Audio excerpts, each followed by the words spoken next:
Hello, Lund loyalists. John Lund unleashed YouTubers, those watching on X and Instagram and listening on Apple or Spotify. Please make sure to subscribe, like and turn on your alerts so you never miss a show. And for all things Unleashed, go to johnlundunleashed.com. Live shows, archives, the blog, social media links, and more. Now, brought to you by the 𝐬𝐝𝐿 Cosmetic Surgery and Laser Center, here's Johnny. Here's Johnny. Here's Johnny. Here's Johnny.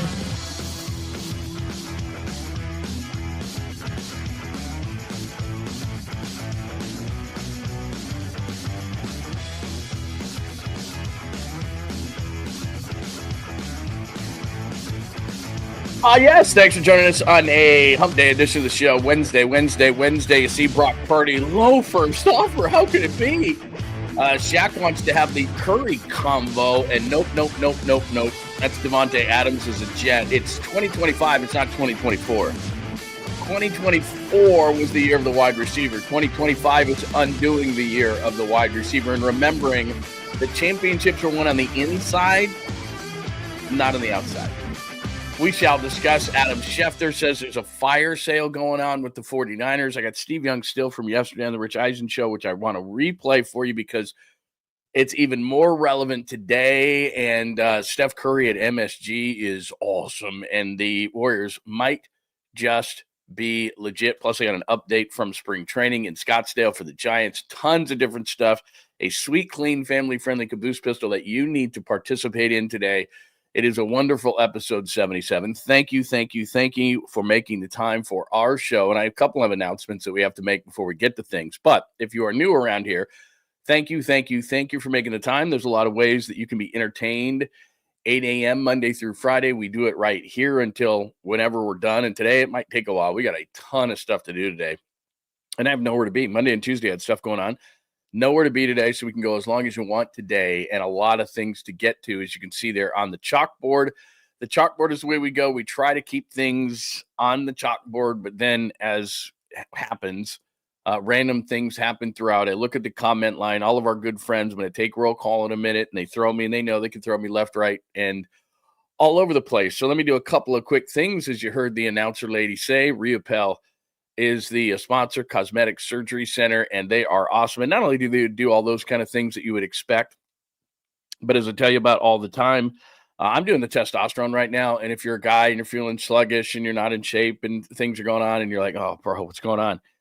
Testosterone is going to work for you. It works for me. It is awesome. And the best part about it with 𝐬𝐝𝐿, and you can click right on the QR code there and get yourself an appointment right now, is that you will feel great and you're not going in for weekly shots. It's just one fell swoop. It's very reasonable, a lot more reasonable than you think it is. So I'm doing testosterone with Dr. 𝐬𝐝𝐿 right now, and it is working great. And then as I tell you every single day, my wife is doing stem cell. You hear a ton about stem cell. The heck is it? Well, I know this for her shoulder and her elbow. And I keep saying I'm going to take a picture of our freezer outside, which is just full of contraptions to make her feel better, that she ices herself. She hasn't had to use those things nearly as much because the stem cell is absolutely awesome. So all you got to do is click on that QR code right there with Dr. 𝐬𝐝𝐿, and you can get yourself an appointment. Could be testosterone, which is what I'm doing. Could be stem cell of any part of your body to make yourself feel better. So right now, just click on that QR code. And then Dr. 𝐬𝐝𝐿 does all sorts of great stuff. Any of the things you would expect a great cosmetic surgeon to do, that's what Dr. 𝐬𝐝𝐿 does. So tell him I sent you over. Absolutely great guy. Been using him for years, and he and the whole crew over at 𝐬𝐝𝐿 Cosmetic Surgery and Laser Center, they're in San Ramon. But I'm telling you, especially when it comes to the two things that I just talked about, stem cell and the testosterone, there's nowhere better. And I've been all over the place in this stuff. And like I said, I've done it with a couple of different companies. Absolutely great, quick, very, like I said, it's a lot less than you think it's going to be. So check out Dr. 𝐬𝐝𝐿 and the Cosmetic Surgery and Laser Center there.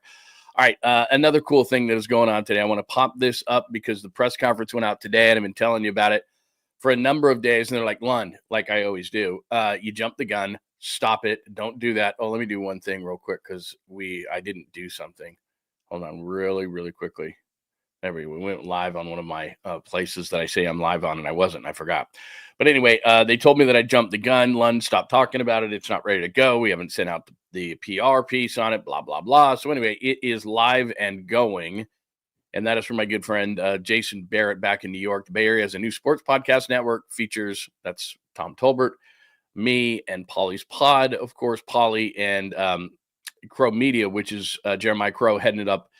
Anyway, there you go. So check it out, Bay Area Sports Collective. We are on, in fact, I have another QR code for you. You can click that, but we're going to be adding shows. But there you go, my show, Tom's show, Polly's show, to start everything off, Bay Area Sports Collective, so you can get us all in one place, which is really, really cool. So check that out. And I think so that's official now. I've been telling you about it. I'm like, hey, go check it out. And then they're like, hey, don't do that.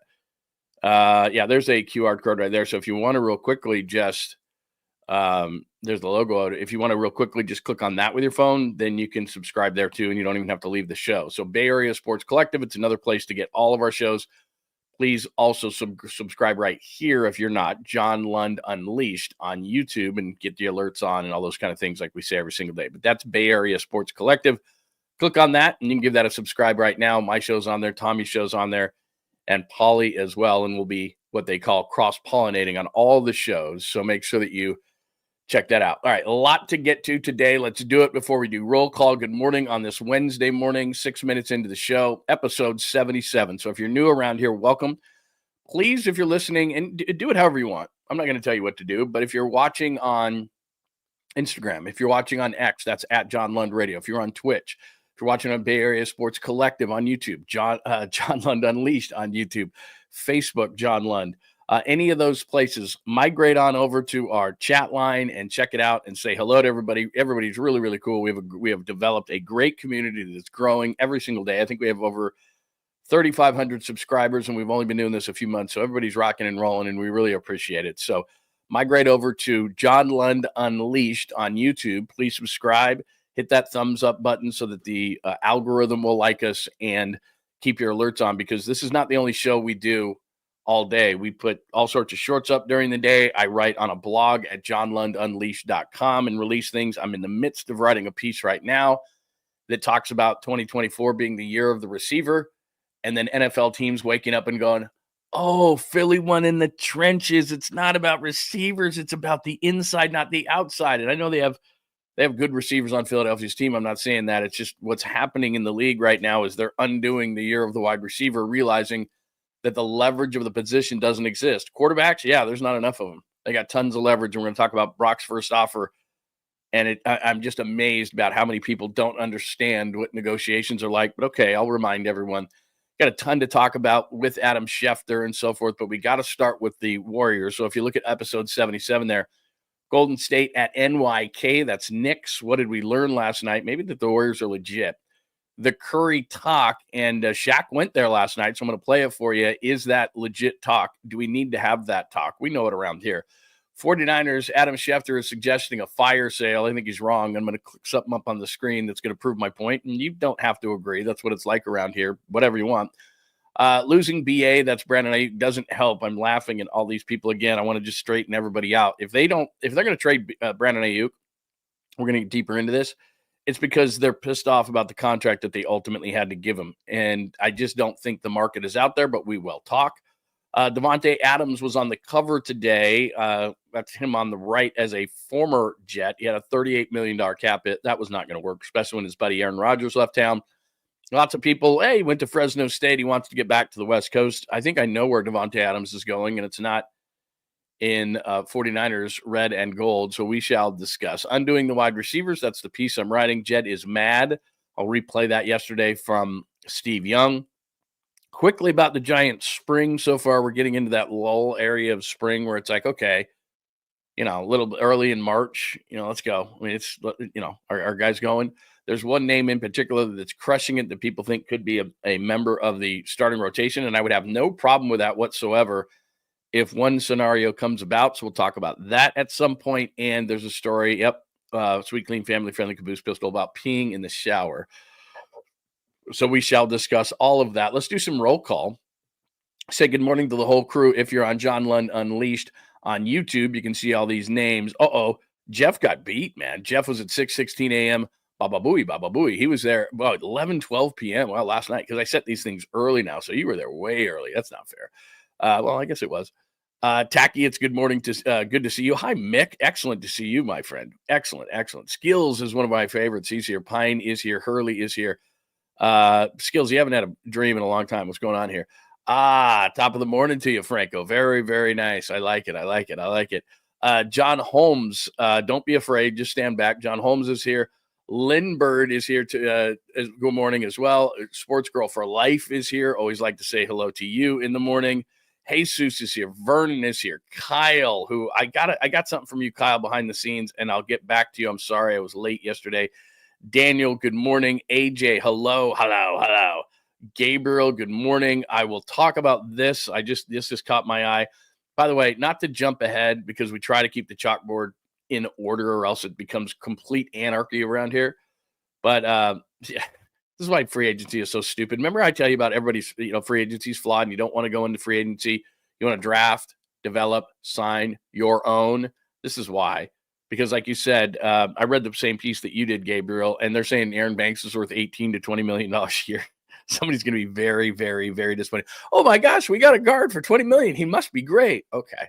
Sure he is. It's just free agency is just, you want to delve into it second, third day, and get some bargain pieces. But when you're out there running around on the first day of free agency, damn, man, I'm telling you right now. What's up, Ricky?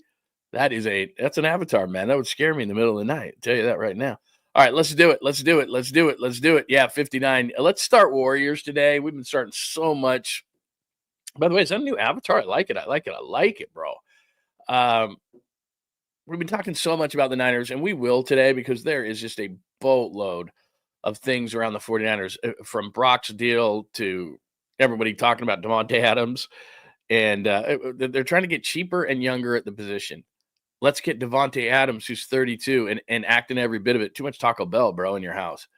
Versus Brandon Ayuk coming back from an injury, but he's 27. And you think that Davante Adams thinks he's at the end of his career and thinks he's going to give you a discount, and it's not a hometown discount. Bay Area. I get it. He's from Palo Alto. I understand that. He's not giving you a hometown discount. He's not. The Niners went 6-11 last year. I don't mean to be negative, but my gosh, man, everybody's acting like, whoa. Hang on. I got to do something here. This is where I missed you. Sorry, I was flying right by and I'm sorry. Let's acknowledge Joy, by the way. Joy is amazing. I ask her lots of questions all the time because, by the way, here's one thing, and let's leave that up there because if I missed Joy yesterday, my eyes are giving me a problem. One thing I always like to do on the show, so you can tell me this behind the scenes. You can shoot me an email, john@johnlundradio.com. Hit me up on the context part of johnlundunleashed.com, where we archive the shows and we archive the podcast. And there's a blog up there that I write on every single day. And there's tons of stuff, social media links. johnlundunleashed.com is where all that stuff is. But yeah, if I miss Joy on a given day, then we got all sorts of trouble on our hands. So let's not do that. All right, let's do this. Let's get going. But we owe the Warriors, I guess is what I'm saying. Let's start with the Warriors because they just might be legit. Oh, I know what I was saying. If you're an expert in any one area, will you email me behind the scenes? Like if you're a doctor or a lawyer, I don't care. Your expertise could be Rubik's Cube. I like having experts on the show so that when I have an issue, because I go to Joy, and I hope this is not sexist, but like the other day, Ariana Grande had that I don't know what that dress was at the Oscars. And so I didn't know if Joy was in the room. And I just said, hey, is Joy here? Can she look at this? Like we all could have an opinion on it. It's just as guys, we're not really good as far as dressing is concerned. Generally, most guys are not. So I just thought that she would be someone that I would ask. So I hope that's okay. All right, let's get to it. The Warriors at the Knicks. Let me pop this box score up on the screen real quick, but that's not really the story. I got a couple of great cuts for you from Steph Curry, and I think it's really worthwhile to listen to what Steph had to say. But there's your box right up on your screen right there. Now, if you're listening on Apple, Spotify, I'll try to make this make sense for you without any visual effects. Jimmy Butler is changing this team completely. You can see there in almost 35 minutes, 6 of 12. But here's the thing, 7 of 9 from the free throw line. And we said this early in his tenure, you could tell. He only took a few three-point shots. That's just not what Jimmy does. But what he does do is if they're in a slump, if things are going a little bit sideways offensively, he'll get to the free throw line. He's not going to settle for some jumper. He's a mid-range guy, but then he'll get to the rim.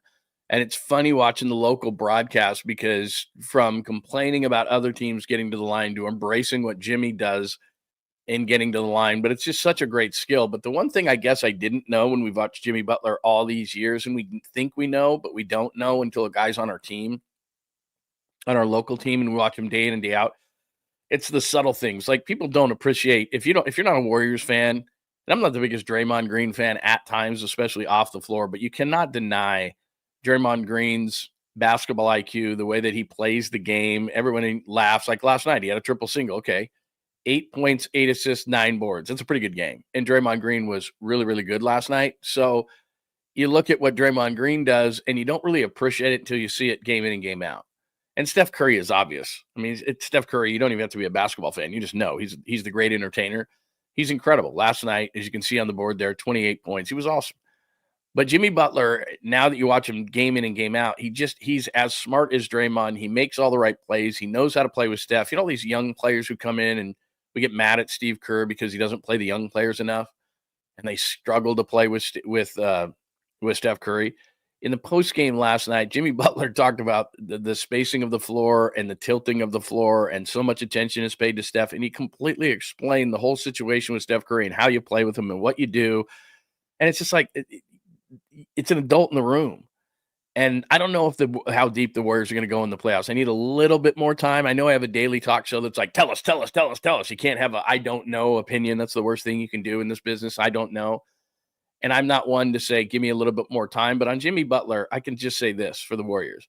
I think they're legit. I think they're going to scare anybody in the Western Conference, but I don't know how deep they can go. Now, that was a nice win last night. Karl Anthony Towns didn't play. I really don't care. I think it's the best win they've had since Jimmy Butler's there. So there's your box score. It doesn't tell you the whole thing. What I want to discuss as far as the Warriors are concerned, to just top everything off, and then we'll get into Steph Curry talk, and we talk about this all the time. What superlatives are left to say about Steph Curry? Well, there's still more at MSG. He's just one of those guys that shows up at that building and is just awesome. I think his career record there is like 12-1, something like that. But let me stop here just for a second at Golden State, GS at NYK, learn. What did we learn? And I think what we're learning is Jimmy Butler has seamlessly in 10 games, I know, but this is all we have to go on, all right? So we have to say something, or at least I do. So we're 11 games with him, 10 that he's played in, 9-1 him playing, 9-2 since they got Jimmy Butler. It's not fair to, he didn't play in the one game that they lost. So they're 9-1 in his 10 games. I get it. There's 82 games in a season. There's hopefully 16 playoff wins that you get to win a championship. I'm not ready to put them in that realm. In fact, let me pop this up for you just because this will make a lot more sense if I just show you the teams around them, and then we can discuss it. And you know the teams around them, but I'm just going to pop it up anyway just for easy reference. So Oklahoma City, could they beat them in a series? Yeah. The Lakers looking really good. Nuggets, that would be the 6-3 matchup. And I told you, if they got to the 6, I thought they would be a threat. Didn't have to play in the play-in game. I think they'd be a threat. Don't love the first-round matchup as of this very moment, but we'll just see. We'll just have to see what's going on. There's 20 games, by the way, left in the season. So I'm going to call this down the stretch they come. It's just the 20 games is down the stretch. We're into March. The season ends in the middle of April, so we're at a 6-week sprint here to see where the Warriors can be. They could even catch the Rockets for the 5. It would be crazy with 20 games left to think they could catch Memphis. But look at Memphis, 3-7 in their last 10. So they've gained on the far right there, see L10, the last 10. So they've gained 5 games on Memphis in the last 10 games. They've gained 3 on the Rockets. So it's not ill-conceived that they could get up as high as 4, which would be crazy. Now, 4 would mean Oklahoma City in the first round. Don't love it. But I've said this all season long. The young teams, the Rockets, the Grizzlies, even the Thunder, as good as they are, and SHAQ'S Gilgeous-Alexander is going to learn one thing, the difference between the playoffs and the regular season, and he deserves it. Somebody hit me up behind the scenes the other day, and they're like, SHAQ'S Gilgeous, he wouldn't be any good. He drives to the rim 20 times a game. The Warriors as a team, before Jimmy Butler, were going to the rim 27 times as a team. And SHAQ'S Gilgeous-Alexander goes 20, but the difference in the playoffs is you don't get as many of those calls. Now, maybe he will, because he might be the MVP this year. Maybe he will in the playoffs, but it tends to be in the playoffs that you don't get as much. So if the Warriors went into Oklahoma City for the sake of conversation, this is just hypothetical all the way. They get up to the 4 seed. Grizzlies are struggling. Rockets haven't been great. They get up to the 4 seed. They could do it in the last 20 games. It'd be tough, but they could do it. And they take on Oklahoma City in the first round. Usually you want to get the better teams early because once they get rolling, Jordan's teams are like this. They would be good in early rounds. Late in rounds, they were just killers.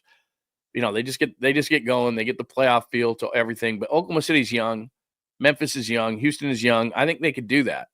But then also what it becomes is the gauntlet of series after series after series. And Denver is a problem.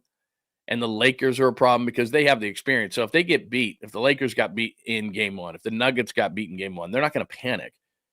If the Warriors went in and punched the Grizzlies in the mouth in a game 1 in Memphis, it's a young team. So I'm not saying that they are going to win the Western Conference. What I am saying is now that they're in the 6th spot and the way that Jimmy Butler is fitting onto this team and Steph Curry in age 37 is defying age, is telling, hey, father time. Sorry, not happening. Draymond Green's playing some of his best basketball. The only question with the Warriors, and I don't know if Jonathan Kuminga's ankle fell off. I don't know if he had to go to Germany. I don't know. I have no idea. Dude's been out forever. And when you're 22, I said this story yesterday. Like, you bounce back from everything. Like, you fall, you do this. When I was young, I was very active. Played all the sports, all that kind of, like, it must have been nasty because it's been a couple of months. So how does Jonathan Kuminga get folded back into this whole thing? He's going to come off the bench. I believe he's going to come off the bench just because Butler's not a three-point shooter. Draymond's not a three-point shooter. Kuminga's not really a three-point shooter. I mean, he can't shoot it. He will shoot it, but he's not really a threat. Teams will go right ahead. So now you have 3 non-shooters in today's NBA, and I just don't see that. 3 non-long-range shooters in today's NBA. I don't see it. So I would think Moody would continue to start, bring Kuminga off the bench. That's a positive to me, as long as they can sit down with JK. And I know he wants a new deal and all those kind of things, and his agent's probably in his ear going, oh, you got to start. It's like, chill, dude. It'll be fine. So what I know right now, which is only 10 games with Jimmy Butler, 11 since he got here, 9-2, 9-1 with Jimmy. The best I can say right now, and then we'll continue this conversation, stick a pin in it and say they're a threat. They're a true threat in the Western Conference. And before Jimmy Butler got here, there's no way you could say that. You could hope that. You could dream that. You could lie to yourself and think that. The Warriors maybe did. But Jimmy Butler has fit onto the Warriors at least through 10 games as well and as fast as you could have ever imagined. Because this difficulty of playing with Steph Curry, there's a difficulty, I think, in playing with LeBron James because he's such a dominant ball handler that he's got the ball in his hands all the time. So it kind of rotates around him. With Steph, it's just kind of not like that. Steph has the ball in his hands a lot and this and that, but he makes it easier and there's not an ego thing and I don't have to have the ball and they just want to win. And I think there's a comfortable nature in that I'm sure that when he got here, Steph Curry sat down and said, bro, I just want to win. And he means it. So if you score, if I score, if this, if that, I'll put this as the only caveat, and then we're going to hear from Steph Curry and what Shaq said yesterday is really interesting because I guess I never really thought of it. So stay for a second if you're thinking, I got to go. You got to hear the Shaq thing. But in terms of Jimmy Butler just fitting in, it's been pretty amazing. And so there's no way before Jimmy, I thought this team was probably, 9th, 10th, another play-in loss. Steph Curry's going to ask for it. This is how dramatic it's been. I thought the way that they were going and the trajectory that they were was they're going to be a 10 or a 9. They're going to get knocked out. Same thing as last year. And Steph Curry, look, this isn't me. This is Steph. Steph was just saying, I don't want to be in a mediocre basketball team. I don't want to be in a bad team. I'm not going to lose. He was just kind of giving us those subtle hints that in the offseason, I'm out of here. I'm sorry. The Bay will always be my home, but nah, I'm not going to be on a mediocre basketball team. It's just not what I want to do.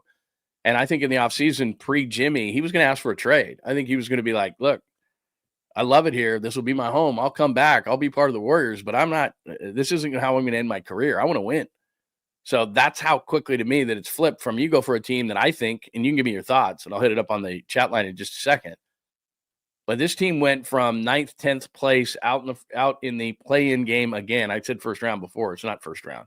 It's play-in. Out in the play-in to then a team that you look at the Western Conference, and the problem to me is the gauntlet because of their age. It's not that they can't win a single series against anybody. Could they beat Denver? Yeah. Could they beat the Lakers? Yeah. Could they beat OKC? Yes. Could they beat Memphis? Yes. Could they beat Houston? Yes. Can they beat them all consecutively like that, like they used to do back in the day? I don't know about that. That part to me is problematic. But the way that Jimmy Butler is seamlessly fitting in, the way that he understands how to play with Steph when there are so many, especially young players who are just scratching their head going, how do I do this? When reality is Steph doesn't seem to be that hard to play with because of Steph's greatness. All right, so there's the whole thing on the game. I showed you the box score. Let's get into some of this Curry talk. And I know that it seems really, really simplistic that Steph Curry just handles the media in the way that he does, but it's just incredible. So let me just play a couple of cuts from Curry, one from Kerr, and then we're going to open up a conversation about something that Shaquille O'Neal said. Do I have that on the chalkboard there? Curry talk. No, I guess I don't have the Shaq thing. I thought I did. But we're going to play something from Shaq that invites a lot of good conversation. But anyway, here is Steph Curry with Jaron Greenberg on TNT after the game, talking about how much he loves playing at MSG. You only get one time a year in here, and the energy is amazing, obviously, the basketball history. And we're obviously really motivated right now to try to be a consistent basketball team. And it was super fun to come back from a tough first half and win the game this way. Interesting back-to-back for you. Your ties here to this floor, played in Charlotte last night. You got banged up with the ankle. You've been dealing with knee issues all year long. How are you physically feeling? I still deal with all that stuff. Like, you can't escape it at this age, but you just have a maintenance program. Our staff's been awesome. God has been good to allow me to get through some early scares. And like, I never take a day for granted. You see what's going on, around the league. Like, you just got to have fun and enjoy it, and all the work that goes into it, enjoy that part of the process too. Before Jimmy Butler got here, you're in 10th place in the Western Conference. You've won 9 out of 10 with him in the lineup. How is it possible that one man has made such a difference to now have you in the 6th spot in the Western Conference? I mean, y'all know who he is and what he's been able to do in this league. And there's a learning curve and a learning process bringing in a guy like him. But we're talking, we're figuring it out on a daily. I know we're all challenged because we understand the sense of urgency of where we are in the season. But he's a superstar. He's won and lifted teams, and he's doing it with us. And we're trying to all do our part around him. Big celebration for Draymond's birthday tonight? I'll never tell. Steph, congratulations. There you go. He's just so good. I mean, I know that maybe we all take this for granted, but as somebody who's done this for so many years and done those interviews in the post game and all that kind of stuff, and you're just wondering, like, what is a certain player going to be like on a certain night? And Steph's been doing this for so many years, and he's so gracious and cordial with everybody that I just don't take what he did there for granted. Maybe some people do. It's just like Steph being Steph. I get it, but he's just amazing in the way that he answers the questions. But let me go to, by the way, Draymond turned 35. So, but let me just go to Butler. He's making it look so easy. And because we didn't watch him on a day-by-day basis, and maybe you did, maybe you watched on the NBA channel, maybe Jimmy Butler was one of your favorites, and it's not like he hasn't been around. He's been with Chicago and Philly and Minnesota, and then he really blossomed, and the whole Heat culture thing was Jimmy Butler. But as much as we've watched him, we haven't watched him like we are intricately with this team, and it's not easy to, in this sense that he's done it so fast, integrate yourself into a team and make this much of a difference. But Steph used that word, and I guess maybe it was because in Miami this year, he was such a child and he was such a pain in the ass, and he was just the way he was acting to get out of there and those kind of things. And I didn't really respect it. And I knew the whole time, and I've told you this, that he wasn't playing at that point for a championship. He was playing for a contract. He's 35 years old.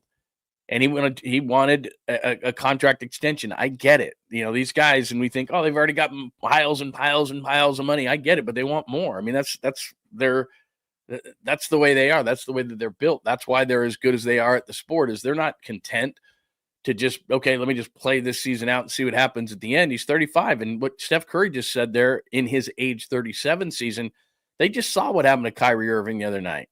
Nothing's guaranteed. We all sit there and go, they need to play and this and that.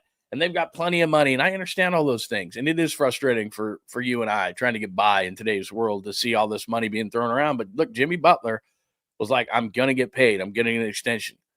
And just to remind you, he wasn't coming to Golden State. He wasn't coming here. And I have it on really good authority that they had a deal done in Phoenix financially to extend him. But Bradley Beal didn't want to be a part of the trade. The Warriors had a part of a trade, but didn't want to extend him. And Jimmy Butler just said flat out, I'm not going there. I'm not going there. And then they said, okay, fine, we'll extend you. And he said, hey, man, I love the Bay Area now. So he wanted to get paid. I completely understand it. So it skewed me, at least in a certain way, where I went, this guy's just about money. But he's not. He's about winning. And so he's a Draymond Green, Steph Curry kind of a player. I don't mean in the way that he plays, because he couldn't be any more different. But you're adding another adult in the room. And Curry used the word superstar. I mean, for the first 10 games of the Warriors, he's been a superstar. But not only that, he's just been a perfect fit. He's been a perfect fit because he's not jacking threes, and he's not demanding the ball, and he's not doing any of these things. He's looking, and Steve Kerr used this term, and I'm not sure. I'm going to play Steve Kerr for you in a second. I don't know if it was last night or one of the other nights, but Steve Kerr used Andre Iguodala as a comp for Jimmy Butler, and I thought, I wasn't really buying it, because obviously Jimmy Butler is a different offensive force than Andre. Andre was a better defender, especially later in his career. Jimmy's a selective defender. He's going to defend at certain times at a really high level. But what he does is he demands a lot out of his team, and you don't want to let him down. So I guess there's an Andre Iguodala sense in that way, but he's just kind of got the it. And Draymond has the it, and Curry has the it. And what it's doing is it's elevating everybody around them. So we're going to focus on Jimmy Butler, and I get it. And we're going to talk more about Steph Curry in a second with this thing that Shaq said, and Steve Kerr said something interesting that I'm going to play for you. But what's happening is certain players will elevate what's around them. So, for example, when the Mavericks traded Luka to the Lakers, I just went, God, the GM or whomever, because this has to start at the ownership level, so I don't buy any of this stuff. This is just a GM trying to protect his ownership group, whatever. Whether he's drinking beer or vaping or whatever the case, I don't care. Luka Doncic, you can't even judge these guys by their numbers. They're going to elevate everybody around him. And he just turned 26, and he's going to do this for a long, long, long time. And then you watch Jimmy Butler. All of a sudden, Podziemski's playing better. And even Steph is playing better. And Draymond's playing better. And Jimmy's Jimmy.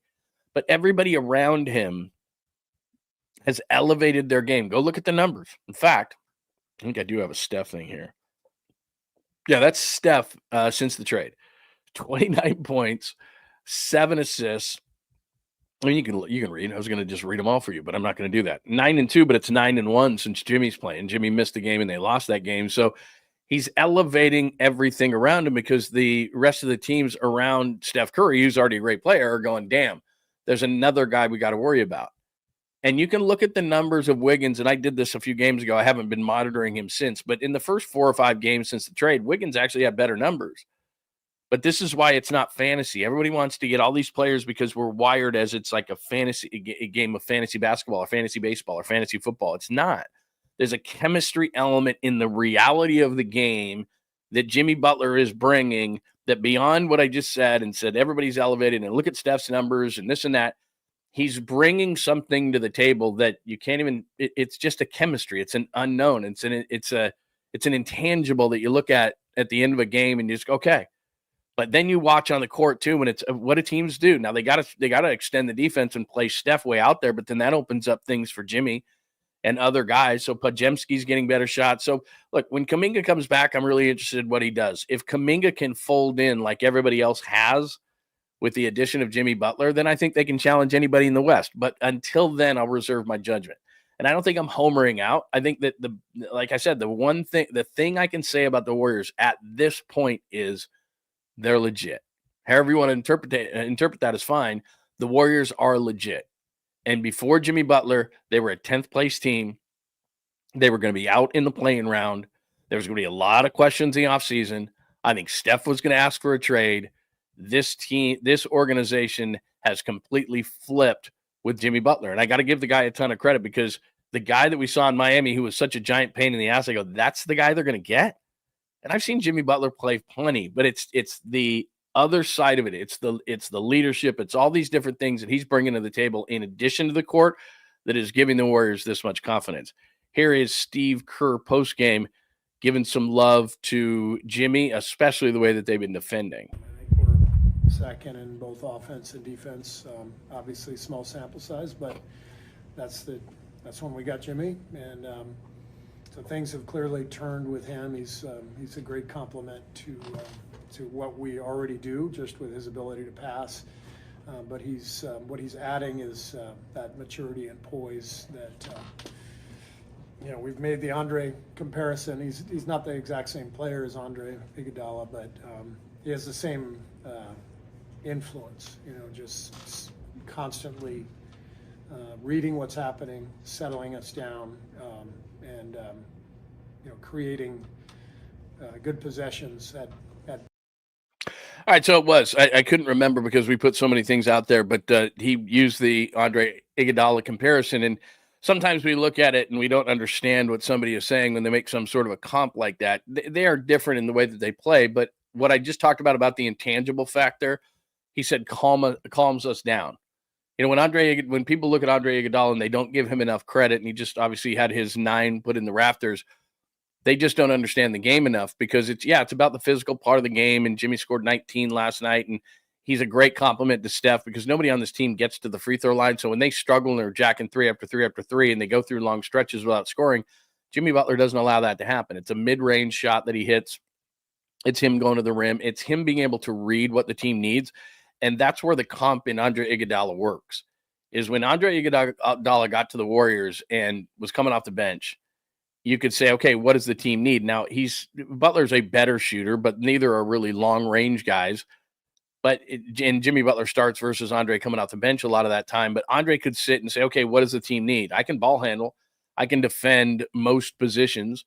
If we need to be calmed down, settled down, I'll get in the game. I'll set everybody down. Again, Draymond and Steph were younger guys back in those days, so maybe they needed more.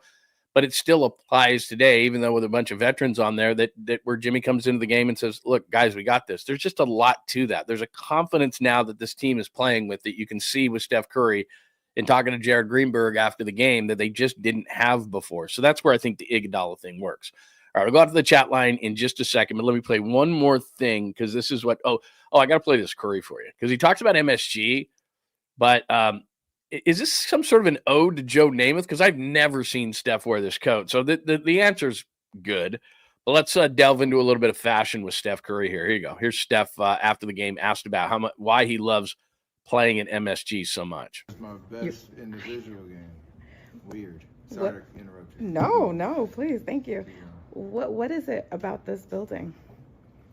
It's Madison Square Garden. It speaks for itself. This is a place that brings, it just naturally has great, unique, authentic basketball energy. And like the fans are unreal, like the who's who of Celebrity Row and all that, but just everybody's anticipating great basketball. And from my first game here in college to now, like it's always delivered. So and for us in the Western Conference, we only get one chance here, and try to make it. All right, there you go. So it's what Steph said, but it's also I couldn't pull that coat off. It's a nice coat. I don't know that it's an ode to Joe Namath in Super Bowl III, where Joe wore the big fur coat. That's probably not PC for Steph to wear a big fur coat or something like that. Some group would get all after him, but I like the coat. I couldn't have pulled it off, but I like the coat. We all know that about Steph. Maybe that's a national story or something, but the bigger the event, the bigger the arena, the bigger the game. That's one thing you know about Steph is not every shot's going to go in. I understand those kind of things, but for the most part, Steph gets all jacked up and he's running up and down. And New York's definitely, I think, supplanted LA because it used to be LA and Jack was courtside and they'd show all these people. Now it's New York. In New York, it's like it's everybody, and so he's going to play that. He's going to play great. All right, let me hit this because this is really what I want to talk about, and then I want to hit out to the chat line. So I don't have this on the chalkboard, and I apologize. So it's episode 77, Golden State at New York. What did we learn? I think we learned that the Warriors are legit. Curry talk, awesome again at Madison Square Garden. And then we'll get into 49ers fire sale, which is not going to happen, and Schefter and Brock's offer and losing BA. And there's a ton of Niner stuff, but I think the Warriors deserved the A slot, as they call it, the number one slot today. But let's play this. And I want to get your thoughts on it. Here's Shaquille O'Neal, and Shaq's always been a big Steph Curry guy, where Charles has for years gotten on the Warriors' pretty jump shooting team, and then he gets on to San Francisco and gives us grief. I will give him credit. He was great during All-Star weekend. But here is Shaq. He's at the B team on TNT last night, and he demands Steph Curry get some respect. Take a listen to this. All right, so I started thinking about it, and he's right. He's right in the way that I don't know what it is. There's nothing left for Steph to accomplish. He's got the MVPs. He's got the rings. Maybe it's the era of player that you're playing with or against, I should say, in this case. LeBron James has largely been just given the mantle of the best player of this generation. And to just go back a little bit, I've said this a million times, but if you're new around here, one of my first assignments was covering the Bulls locker room in 1998. So I'm very familiar with Michael Jordan, both on and off the court. I think he's the greatest. But if you're new around here, I'm not much into, you don't care what my list is. And no offense, I don't care about yours. And you should stick to your list and who your greatest is. And a lot of it has to do with when you grew up and what was your generation of player and what the rules were.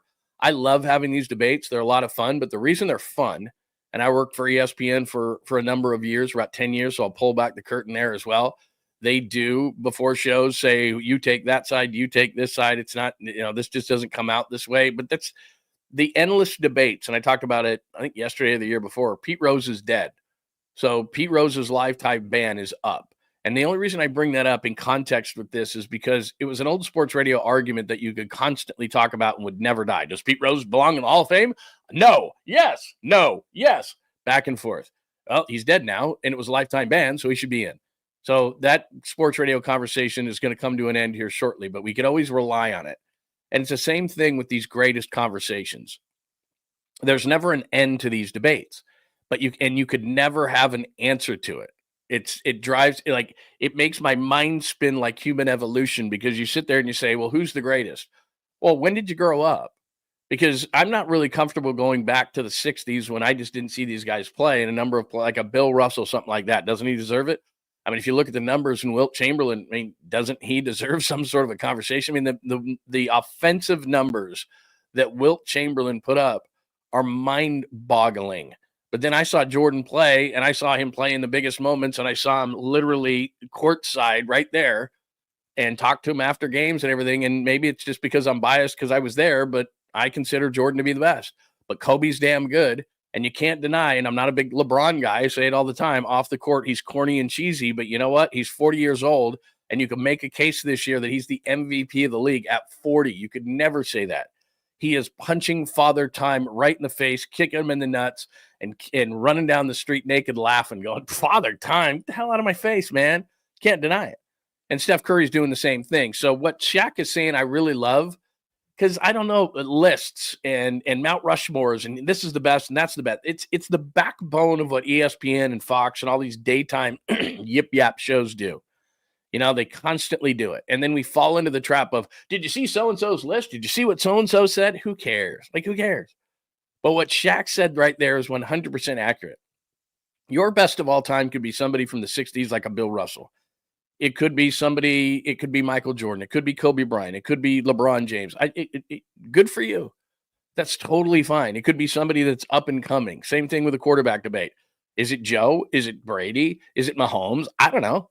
I mean, it's one of those guys. The rules have changed so much. How would this guy do that? Could the Warriors beat the Bulls? I mean, all these different rule changes. They're all fun and great debates. But what Shaquille O'Neal said right there is 100% the truth and accurate. And I don't think I have to put any caveats on it, but if I did have to put something on it, there's never been a player at his size dominate the way that he has dominated. And I'm not going to hold it against guys, because Shaquille O'Neal, for example, how many times I've been on the radio and heard somebody say, well, it was just because he was big and strong. Okay, you could be big and strong and eat Cheetos all day and you're not going to go anywhere. I mean, could Shaquille O'Neal played or been in better shape? Yeah. Could he have played harder? Yeah. Could he have cared more? I mean, he said it. He didn't have Kobe Bryant's mentality. But in some way, shape, or form in our society right now, in terms of who's the greatest, Jordan's in the conversation. LeBron's in the conversation. Kobe sometimes, but most people say, okay, a little bit back. And then if you're an old timer, Bill Russell gets in that conversation and Wilt gets in it, and Kareem Abdul-Jabbar has all the numbers and played for a long time. So there's a handful of guys who get talked about. Mostly it's LeBron and Michael Jordan. And I'm not saying that Steph is better, but what I am saying is depending on how you want to use your parameters, and this is what I think is great. Everybody thinks something is important when they have their debate about who's the best. And here's what I know about Steph Curry. And maybe this is just not part of the equation, but he revolutionized the game, whether you want to say it in a negative sense or a positive sense. He changed the game about as much as anybody has in the last how many years? 25, 30 years? Because remember, SportsCenter used to be about dunks that you and I could never do. And so we could never relate to that person. I could never relate to Michael Jordan, even like the turnaround baseline jump shots and mid-range game that he had and the athleticism that he showed. I just couldn't. Come on, I can't do that. But a lot of guys come into the league and think to themselves, well, I can shoot like Steph. 7-footers didn't shoot like this. You know that. I'm just reiterating it for you. When you see, sometimes, like I remember Karl Anthony Towns when he did the skills competition for the first time. Not only could he handle it, he could shoot it from three. All these guys didn't do that. It just wasn't in their game. It was a big man goes down to the block. He completely changed the game. So whether you like it or you don't, doesn't that count for something in terms of when you're saying the greatest player? Is the greatest player the biggest winner? Is the greatest player the guy who has the most stats and has scored the most points? LeBron has that. He has longevity. Michael Jordan never lost, though, kind of like Joe Montana. They didn't lose. When they got there, they didn't lose. So how much does that play in it? There's all these different factors, and I'm probably blowing your mind right now, but there's all these different factors that decide in your mind what is important. See, to me, winning is really important. I don't care what you're getting against Indiana on a Tuesday night. I don't really care. If you have the most points like LeBron does, it just means you're around for a long time. What's interesting about LeBron is he's got a great all-around game. So really the comp to Michael Jordan doesn't even work. He's like a much, much, much better Scottie Pippen because he can pass it, he can rebound, he can score, he can do everything, but he's not a great shooter. He gets to the rim. He's 6'8", 260. He's like a Mack truck, and he still is, and you can't get in his way. And anytime LeBron James wants to get to the rim, he can. It's just he's 40 years old, so he doesn't do it as much. It reminds me a little bit of Karl Malone in that way. Or Karl Malone was 6'9", 260, could get to the rim anytime he wanted. But as he got older, he got really adept at baseline jumpers, the mid-range game, those kind of things, because he didn't want to beat up his body as much. LeBron still does that. He'll still Mack truck you, but he's not a great shooter, but he's the leading scorer, but he's been around for a long time. So, there's all these different factors. Plus, let's be honest, it's human nature. Some of the corniness of LeBron James, it's one of the reasons why I think some of the media doesn't like him, whereas Michael Jordan was dead eye killer. That's just what Jordan was. He wanted to win at everything, and it was, you saw it in The Last Dance. It was just so people look at him maybe in a different way. But anyway, it's a long way of saying what Shaquille O'Neal said there does bear conversation. And I'm not one to say who's the best. I'm not one to say Mount Rushmore is anything like that. Your list is fine. That guy's list is fine. That's cool. It's your list. And it's based on what you find to be important in saying that somebody's the greatest of all time. And yeah, the numbers have got to be there and the championships have got to be there. And to me, it's those games. In the back of my mind, I got to be able to, if I'm going to call you the greatest or in the conversation the greatest, I better be able to pull out of my mind, my warped mind that I have, 3 or 4 games right out of the gate, just flow, right? Just boom, boom, boom, boom, boom. And I don't mean a game on a Tuesday night against Denver. I mean a game in the playoffs, a game in the finals. And that's where Jordan elevated himself above others, is that you can remember the shots that he made, the one over Craig Elo, right? The one over Brian Russell to win the championship. All these different play, like right away, boom, boom, boom, boom, boom. And LeBron has them and Steph has them and all those kind of things. Those are the kind of plays. And then you start looking at the other things. Then it's championships. Then it's, oh, yeah, look at those stats. Oh, yeah, then the MVPs and all those kind of things. But that's where it comes in. So when Shaq says you got to put him in the conversation, to be completely honest, having watched his entire career here, I never even really, because it was always about LeBron or Michael Jordan or Wilt Chamberlain. So first of all, you can, if you want to use some sort of a parameter and say, okay, for his size, he might be the best player of all time. And then you expand that whole thing out and you say, if you want to talk about revolutionizing the game, he's done it. Winning championships, he's done it. Carrying a team, he's done it. Statistics, he's done it. Like all these different things. And at the end, you're going to say, geez, he does deserve a spot at the table in the conversation. And that's all I really care about. Like if I had played the game, clearly I'm so non-athletic that this is laughable, but it played the game and at least I was there for like if I'm in the conversation, that's all that should matter. I mean, if you ever look at interviews with Michael Jordan never, as competitive as he was, at least not in front of a camera. Now, behind the scenes, different. But in front of a camera, Michael Jordan never said, I'm the greatest. He just said, look, that's disrespecting the others in the past, and that's how I feel about greatest conversations. You're really good right now. I don't know. I didn't see certain players play. The rules were completely different. All these different things that you throw into the stew. And Michael Jordan basically said that if I call myself the greatest, then I'm disrespecting Bill Russell. If I call myself the greatest, then I'm disrespecting Wilt Chamberlain. LeBron James has no problem going ding. And maybe that's part of the problem. So if I can try to keep it on the court, I do realize what LeBron James is doing at the age of 40, and that has to go into the equation to me.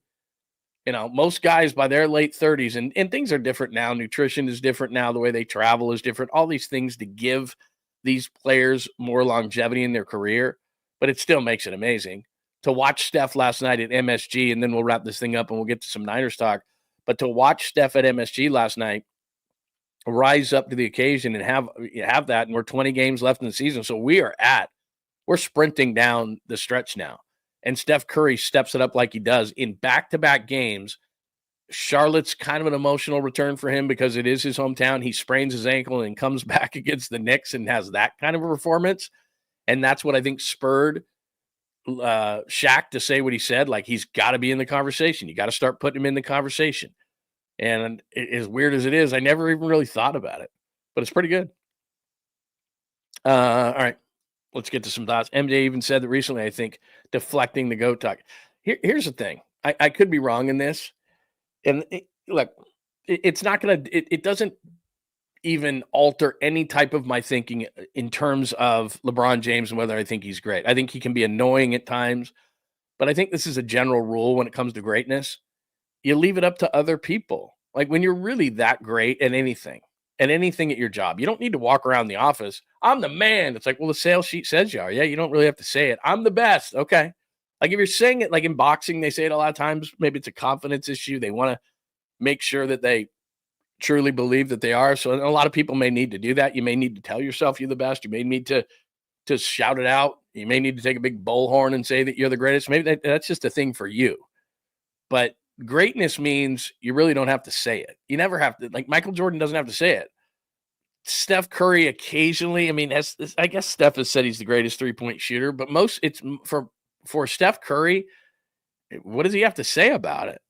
Like he's got the three-point record. There's nobody who doesn't think that Steph Curry is the greatest three-point shooter of all time. Now, at some point, just because of the way the game is played, when Steph started, it wasn't, guys weren't jacking 15 threes a game. So at some point, it's going to be a record that's going to be exceeded Steph Curry's. But it doesn't. That's what I mean about statistics and the way things are nowadays. I don't care. I don't care who comes along in the future and breaks Steph Curry's records. Steph Curry is the greatest three-point shooter of all time. Don't care. Because one of the reasons why he is because he revolutionized it. He just came into the league on it. Well, not exactly.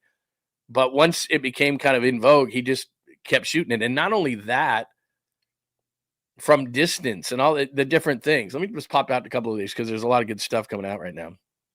I'll give you this is a great example. Scottie Pippen says it all the time in interviews. And Scottie doesn't really like Michael anymore. I mean, you could tell on the Last Dance. He didn't like it. I mean, there's just no denying it. Now, he doesn't like LeBron very much. I'll say that. But all I'm saying is to have Steph in the conversation, and Shaq's 100% right. And maybe he was already in yours. Maybe you were just like, yeah, of course he's in the conversation. But, you see what he's doing night after night after night, and it's just incredible. It's incredible. Good morning, Christopher. I hadn't seen you. Steve, good to see you. Enrique, Fossey, Bill M. I missed a few people along the way here. So good morning to everybody. Great to see. Oh, look at this right here. Very nice to see you. Like you said, Daft King. Pete Rose needs to be in the Hall of Fame simply because Major League Baseball's present embrace of sports gambling. Well, that's a great point, bro. That's a really good point. It's like, we're gonna make all the money off it, but that's how baseball's been. Not to go off on a tangent on this, but since you brought it up and it's a good one, baseball made all the, believe me, I was covering baseball at the time. Baseball was making all this money at the time. They knew what was going on. Everybody knew what was going on. They cashed all the checks. And then when it came to like, hey, you're going to get caught. What? Oh my God, this is going on. My biggest thing for Pete Rose, not to get on this tangent again, is lifetime ban. He accepted a lifetime ban. He no longer has life. And it's not great, but at least he gets into the Hall of Fame. I mean, just do the right thing. I mean, that should have been done yesterday. It should have been done the day after he passed. Like, come on, man. Iggy and Butler have a calming influencer it factor. 100%, Bill M. 100%. And that's what Steve Kerr meant. So many times people go like, well, their games aren't that similar. Yeah, I mean, a little bit they are, but it's just that adult in the room kind of a thing. And Jimmy Butler's bringing that. And one of my things was, and maybe this will happen and maybe it just won't. Maybe in a playoff game, maybe in a playoff series, maybe after a loss in a big playoff game, something like that, where I thought there was going to be that clash, right?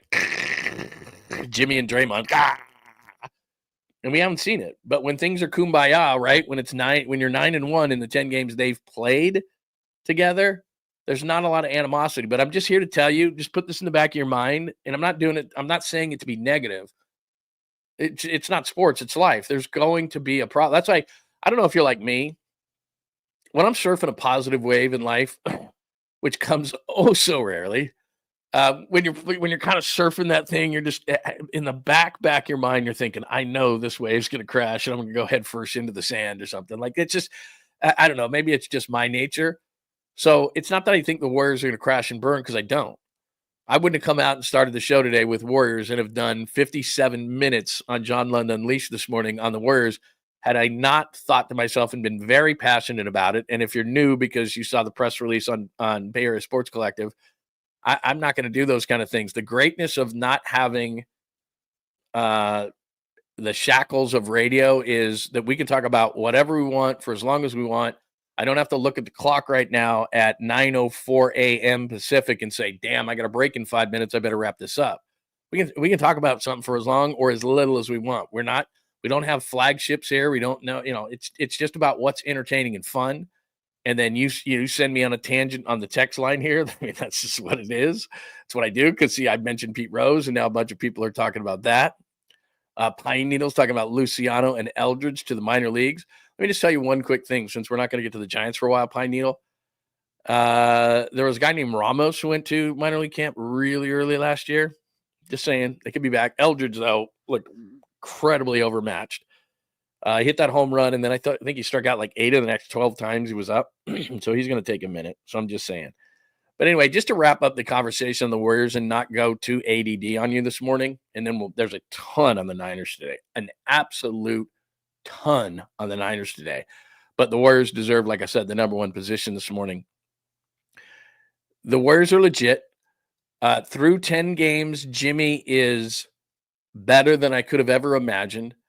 I didn't realize that, and I'll admit this, and I wonder if you knew this and I just didn't. I watched Jimmy for years and years and years and years and years, but not every day. And there's a massive difference there. And it's the Andre Iguodala calming factor that is happening right now. And it's easy, but I do think in the back of my mind, I'll just put this in the back of my mind. Something's going to happen, because that's how life works. I don't know if you're like me. That's the thought I was going to finish. I don't know if you're like me, where it's like, when's it going to happen? When's it going to happen? Well, come on. Where is it? I know. Like, this is a great wave, but I know. So they will go through something. I don't know if there's going to be an injury. I don't know if it's going to be Kuminga coming back and him not folding in the way that maybe they would want him to. There was something, I can't remember who said it. It might have been during the broadcast last night. I hope Jonathan Kuminga was watching, because what Jimmy Butler is offensively would be really nice if Jonathan Kuminga could be that same type of player. It's cool that you're working on your three. You're young. So yeah, work on the three. But dude, nobody can stay in front of you. Get to the rim. Think to yourself, I want to get not, 6 or 8 or 10 threes off tonight. I want to get 10 free throws from the line. That's what Jonathan Kuminga should be thinking. He should be watching Jimmy Butler going, that's me. That's what I want to do. And Kuminga's a far superior athlete. I'm not saying that, but it's his mental side. And this is where we get so enamored. the way he can dunk and this, and he's an athlete. And we're going to see this in the draft all the time. Oh my God, we just saw it in the combine. Oh, he just ran a 4.3. And if there was a combine right now, and this isn't exactly a right comp, but it's just coming to my mind, Jimmy Butler wouldn't be fast. Jimmy Butler wouldn't be overly athletic, although he's a really good athlete. Jimmy Butler wouldn't test probably as high as a lot of guys would in the league. And then other people, then if this was like a combine situation like it is in the NFL, then people would just be like, well, Jimmy Butler, when did Jimmy Butler get drafted? Second round out of Marquette. Second round. Because they missed. They didn't see the heart. They didn't see the leadership. They didn't see, and that took a while to develop. But still, he was drafted in the second round because people are like, that guy? Don't get it. And Jonathan Kuminga was drafted 7th overall because they looked at his athletic skills and said, oh my God, if you could combine the head, the brain of Jimmy Butler, the maturity of Jimmy Butler, and put it into Jonathan Kuminga, you might have the best player of all time. I mean, Kuminga's athleticism is through the roof. And Jimmy's basketball IQ and you know, like I said, the Andre Iguodala type. So if you're Jonathan Kuminga, watch Jimmy Butler. It's the best thing you could possibly do as you're nursing that ankle that completely fell apart and had to be imported from Germany, a new one, apparently. That's it. You want to be Jimmy Butler. And because of your athleticism, you'll be more than that, but just be that. You can get to the rim. Nobody can stop you getting to the rim. Think about all the different ways that Jimmy does it. There's a skill in getting to the rim, which I'll just say this one last time. It's hilarious to watch the games when the local announcer would scream and cry and everything when other guys would get to the line. And now Jimmy Butler gets to the line. It's this wonderful skill. And there's a skill getting to the line. And yeah, no kidding. Because when you don't just jack a 3 up, you can get to the line. It's amazing how that works. Anyway. All right. That's enough. That's enough on the Warriors. Did an hour on the Warriors today, and they deserved every minute of it. Steph Curry at MSG. Shaq saying that Steph deserves to be in the conversation. Do I need to play that again or no? We can go back and watch it. Like I said, if you're new to John Lund Unleashed, thank you for making the time for episode 77 on a Wednesday. What we'll do after the show is right away, we'll put it on a podcast, Apple, Spotify, wherever you get your favorite podcast, and then we'll put these chapters up. So if you missed any of the conversation, any of the talk about the Warriors, which was warranted, like this, let me just do it one more time. See, there you go. I mean, he goes on and on and on, and I don't need to play the whole thing, but the reason why he has credibility is he just talked about it. He played with LeBron, played with Kobe. He played so long, he played with a lot of different generations. He's not just saying it to say it. That's what's great about that show. Those guys just say whatever's on their mind. Somebody just used the word succulent in the chat. Can somebody explain to me what's going on? Succulent is a great word. You know, we talk about certain terms. Like, I don't like moist is a weird term to me. Succulent is an amazing term. It can mean so many different things. Like, why is it? I don't know why no other meat is said that it is succulent other than a rib. Like, those ribs are succulent, but you never hear like that steak is succulent. I don't know. Anyway, I just saw the word succulent. But I'm just intrigued. And since we're going to go between things, this is a perfect time to just do a little bit of off the wall type of a things for a minute. And I can go ADD because I'm going to go Niners in just a second. And the Warriors were worth the first hour of the show. There's no doubt about it. Somebody just said something about that, something about Kuminga, but okay. What was everybody talking about succulent? Why did Joy just use the term succulent? I just want to know. And then I'll just move on. See, I don't know if you can use succulent pancakes. The most succulent pancakes are the pancakes that someone else uses. Succulent. Are pancakes succulent? I've never used that term. By the way, since you brought up pancakes, this is what happens in this room, everybody. If you're brand new, John Lund Unleashed, thanks for joining us. Join us on YouTube. Thanks for watching on X and Instagram and Bay Area Sports Collective. We're on that YouTube channel, John Lund Unleashed. Facebook, all those ways. Thank you. We'd love it if you migrated yourself over to the room, to John Lund Unleashed. We just go on these weird tangents. So my wife, before we get into the NFL talk, my wife this morning is, as I'm walking in, it's about 5 minutes to 8 before the show. And she's making pancakes, which during the week, she's taking kids to school. We have a 9th and a 7th grader in the house, in addition to my son who's in college, and she's making pancakes. You never make big breakfast during the week. Like, you just throw cereal at somebody nowadays, or a bar or something like that. Like, just go. Like, it's time to go to, everybody's scrambling, everybody's running. It's great because if you're new here, I have a studio outside adjacent to the house. And this is where I live. In fact, I've said this a million times. I'm just gonna do tomorrow. I'll have it for the show, and I'll just walk in here with a camera. It's a disaster in here right now. I mean, you can see, look, there's a Lund thing back there. I don't know where to hang. You can't see most of it. It's just an absolute disaster. But anyway, I go in and she's making pancakes during the week. And I'm like, pancakes during the week? Like, that's a lot. Like, on the weekend, I'm a big breakfast guy. If I could only have one meal, we can start this debate. If I can only have one meal the rest of my life, breakfast. And I know it's limiting and all those kind of things, but for example, I'm a big Mexican breakfast guy, and I was in Danville over the weekend, and my wife and I had breakfast, and I had the Mexican plate. I'd never had it before, and it had like pork and all this kind of stuff, and they had fresh tortillas with it, and you just scoop everything in, you put a bunch of hot sauce on it. It was so good. Like, and I told her right at that moment, I looked up and I said, if I can only have one, not one breakfast, I want all the breakfasts. Whether one day it's pancakes, one day it's French toast, one day I'm more into like eggs and all those kind of things, egg dishes and everything, or, some sort of a thing like that. But breakfast would be the one. I just love it. Love it, love it, love it. That's cool. More people into like Italian food or pizza. It's not that I don't like those kind of things, but if I just had to do one thing. But anyway, she's making pancakes during the week, which I found a little peculiar. But here was the problem. She made keto pancakes. Like the whole point of pancakes, and I'm a big believer in this. Like if you're on a diet, for example, you're either in a diet or you're not. You're either eating pancakes or you're not. Like keto pancakes that's just like no carbs. So how can you have pancakes that have no carbs? I have no idea. And if she's watching right now, she's going to come barging in here and tell me how good they were. I don't care. And she uses sugar-free syrup. So does that sound good to you? But then what's so weird about a keto diet is you could have 25 pieces of bacon with it. Like, yep, I got to be really careful and have those keto pancakes with the sugar-free syrup. But then there's a pile of bacon. Let me see if I can get it all on the screen. Like that high. You can eat that, which I think clogs your arteries, but I could be wrong. But I'm not a doctor. Who the heck knows? I don't know. Yeah, there you go. Keto pancakes are not great. Yeah, she does keto all the time, and she knows her stuff. Oh, man. See, this is where we're going. We're going to the Niners in a second. Corned beef hash is so good. So good. Like, if you don't know a place, there's a place in Walnut Creek, Main Street Kitchen. You ever go to Main Street Kitchen in Walnut Creek? Such good breakfast. And they do like a homemade corned beef hash. Good night.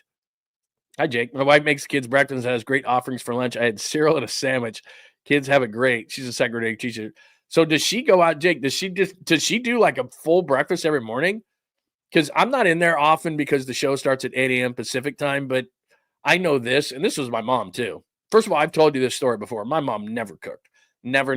So if we wanted food, we had to go. We generally, I'm from the generation of sugary cereals. So it was like Frankenberry, Count Chocula, Boo Berry, Fruit Loops, Fruity Pebbles, whatever the chocolate pebbles. Let's see, what was the guy like? And you just sit there and watch cartoons, and that half the commercials were sugary cereal commercials. Well, my mom was just like, and she did. There's no way she didn't get it. She didn't even get it out of the. It's not like she got it out of the cupboard or anything. We had to go get it. And then sometimes we do toast. Maybe every once in a while we do toast, like peanut butter toast was really, really good, something like that. But during the week, my dad cooked. Like I said, so if it was a weekend and you'd be laying in bed and you could hear like the eggs and the bacon and the hash browns, I told you he's fry man, so we always had hash browns. We had an outside freezer just with like hash browns and French fries in it. He was fry man. So anyway, all right, that's enough of a tangent right now. We got a lot of stuff to do. You know what's weird? Count Chocula. Told you, man. They had Count Chocula, Boo Berry, Frankenberry was the other one, and then every once in a while they'd come out with some wild one that just didn't work. I was like, nah. Like they tried one that was like some sort of weird thing. This is what I was trying to pop up there. You know what's weird, Franco? And then this is it. I swear to God, we got to get to the Niners here. Even though I have nowhere to go, and this is probably why I'm doing this. Oh my God, you just went with my favorite right here. Look at that. Yeah, chorizo. There's a place by me that does this chorizo thing that is outstanding. And I can't, if chorizo is on the menu, I think I had that in Santa Cruz last weekend. Yeah, you're right, man. Cereal's not good for you. We were all tricked. Yeah, terrible. The sugary cereals, good thing when like you're younger. I don't even know if I don't think they had nutrition labels on them, did they? Not that my mom would have cared, because she was just like, I'm working. You grab yourself some cereal. But my mom, it wasn't like we would go to the grocery store and, well, first of all, I've told you this story before. When we went to the grocery store, my mom hated being at the grocery store so bad. And clearly this is before, all the different ways you could get groceries delivered to your house. This is no lie. When I was in like 7th grade, and I don't know why the grocery store would take these, my mom would give me a check. She would sign the bottom of it, and she would drop my sister and I off at the grocery store. That's what she would do. And she would only have because we did the same stuff. I don't know if your family was like this. We did the same stuff every week. So Monday was pizza night. Tuesday was tacos. I don't remember what Wednesday was. My parents went out on Friday and Saturday. They were like, you're on your own. And then Sunday we did some sort of a roast or something like that. Anyway, we were set for the week. So she would tell us, like, maybe there was 8 or 10 things that she had to have, ground beef or this or that, or taco shells or blah, blah, blah. So we would do that.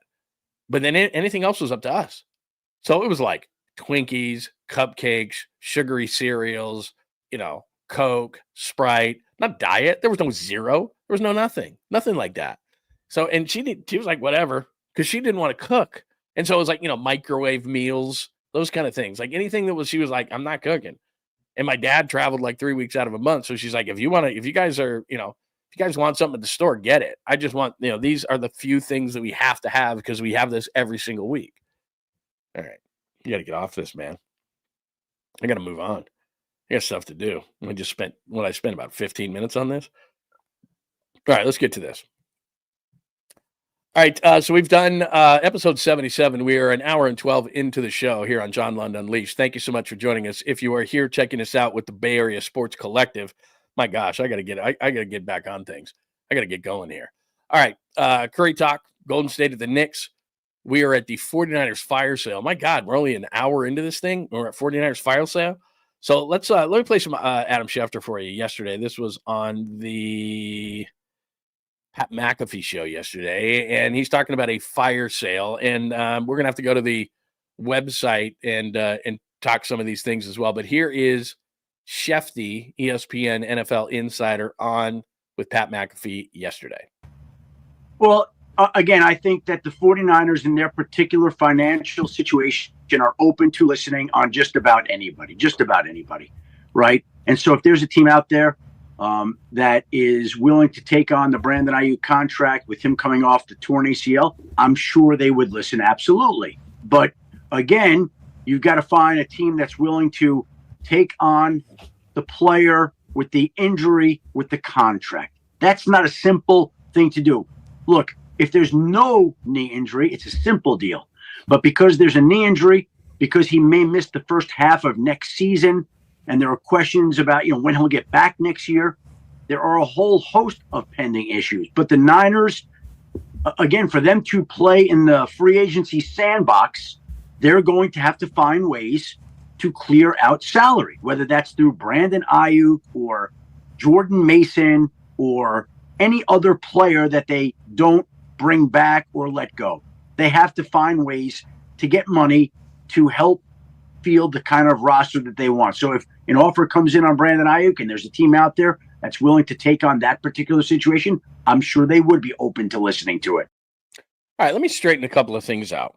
Adam Schefter reports what he hears. Adam Schefter is smart. I understand that. But what I'm here to do, it's fun conversation. The ESPN shows love talking about Devontae Adams gets released, and everybody runs to their social media and says, should the Niners pick him up, and all this kind of stuff. So I'm sorry to be the not fun person and going to reality and looking at a couple of numbers, but I'm going to make this make a lot of sense, and I'm going to make it very, very, very, very, very simple. As far as Brandon Ayuk is concerned, I've written about this at johnlundunleashed.com. I did a deep dive into the whole thing. I showed you the 49ers contracts. I've showed you the whole situation. Let me just do this really, really quickly. I don't want to bore you, and there's a lot of people who have seen this before. Like, Lund, don't you dare do this. But I'm just going to do it really quickly to show people. Let's see. That's an editing one. I want to. There's a box score. Let me see if I can do this. Add new post. No, I don't want to do that. Edit home. Maybe I don't have it up there. Let me try something real quick. If you see something you're not supposed to see, then that's just the way it goes. Oh no, this is fine. Okay, I can show you this. All right, so there's a little bit of editing going on, but you get the idea. YouTube shows, Unleashed podcast. 3 reasons 𝐬𝐝 won't be traded. So I wonder if it's going to let me go to that, or if this because we're working on something here. No, it's not going to. Oh yeah, let me see. Let me click on this. Let me see if it'll go. There's John Lund merch right there. We're editing this, so I don't know that it's going to let me go there. But anyway, point being, 3 reasons why Brandon 𝐬𝐝 isn't going anywhere, and a look at the 49ers finances. If you go to johnlundunleashed.com, you can see that. You can see that whole thing, and we've gone over it. So as a show, we've gone over that whole thing. So again, keeping in mind that Adam Schefter is saying essentially that the 49ers are going to have a fire sale. All right, so before I show you the numbers here, as far as Brandon 𝐬𝐝 is concerned, just real quickly, not to bore you with numbers, not so that the eyes in the pupils in the eyes, they roll back in your head and you fall asleep on this whole thing. They're already eating $31 million, tasty dollars, of Deebo Samuel's contract to trade him to Washington. Now that's offset by his salary, so they're going to have a net loss of Deebo in 2025 of $15 million. They did not want to compound the problem of Deebo Samuel not fitting on this roster anymore, so they decided to eat $15 million. So they can do that. That's their prerogative. They want to get younger. They want to get cheaper. They don't want to spend as much money. But part of this process, I'm going to play Steve Young for you in a minute that I played a little bit yesterday. Jed York is pissed off about getting pushed against the wall by Bosa's representatives, pushed against the wall by 𝐬𝐝, and he's going to get pushed against the wall with Brock Purdy. And we're going to talk about Brock Purdy in a minute in the first offer. But if he's so upset about Brandon 𝐬𝐝, then he would have to eat another $18 million. Okay, $18 million to trade him.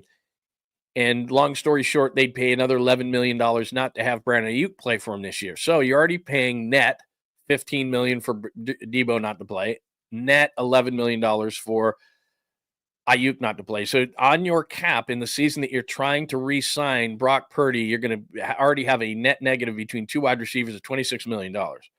You've already got dead money on there from Eric Armstead. If you go to that piece, you can read it. You have dead money on there from Javarius Ward of about $12 million. They have about $60 million. People don't realize this. They have $60 million of dead cap. And that includes Javon Hargrave, who apparently is healthy. And he's going to get paid $7 million this year not to play for the 49ers. So people don't think about that. So now they've already got $60 million in dead cap space in players who are not going to play for them this season. So then because you're so pissed off about the Brandon 𝐬𝐝 deal, you're going to add $11 million onto that when you're already not paying. You're paying Deebo $15 million not to play for you. And again, that's net. It just doesn't make sense. Plus, I talked about this yesterday. The stock of Brandon 𝐬𝐝 has never been lower. I'm not the brightest guy in the bulb. I'm not Jim Cramer going crazy over stocks, but I know enough to say that I'm not going to trade that stock at its lowest point. I'm going to be patient. I'm going to hold it. The lowest point. Brandon 𝐬𝐝's worth what right now? Injured. 3rd round pick, maybe a second. If maybe you're right in the deal, maybe a second, maybe a third. Whereas if he's healthy a year from now, 27-year-old Brandon 𝐬𝐝, who's not getting older and is still athletic, so you want to get younger, athletic, etc. Brandon 𝐬𝐝 a year from now, okay, you still don't like him and you're pissed off about the deal. Then you're going to pay $12 million to get rid of him. And you're going to net about 6 out of that. So it's going to be about half as much to get rid of him, or half a hit to get rid of him. And don't you need somebody to catch passes this year? I mean, Ricky Pearsall's unproven. Juwan Jennings, we'll go draft one. Great. 50-50 in the draft. We're going to get Davante Adams. You think Davante Adams is going to give you a discount?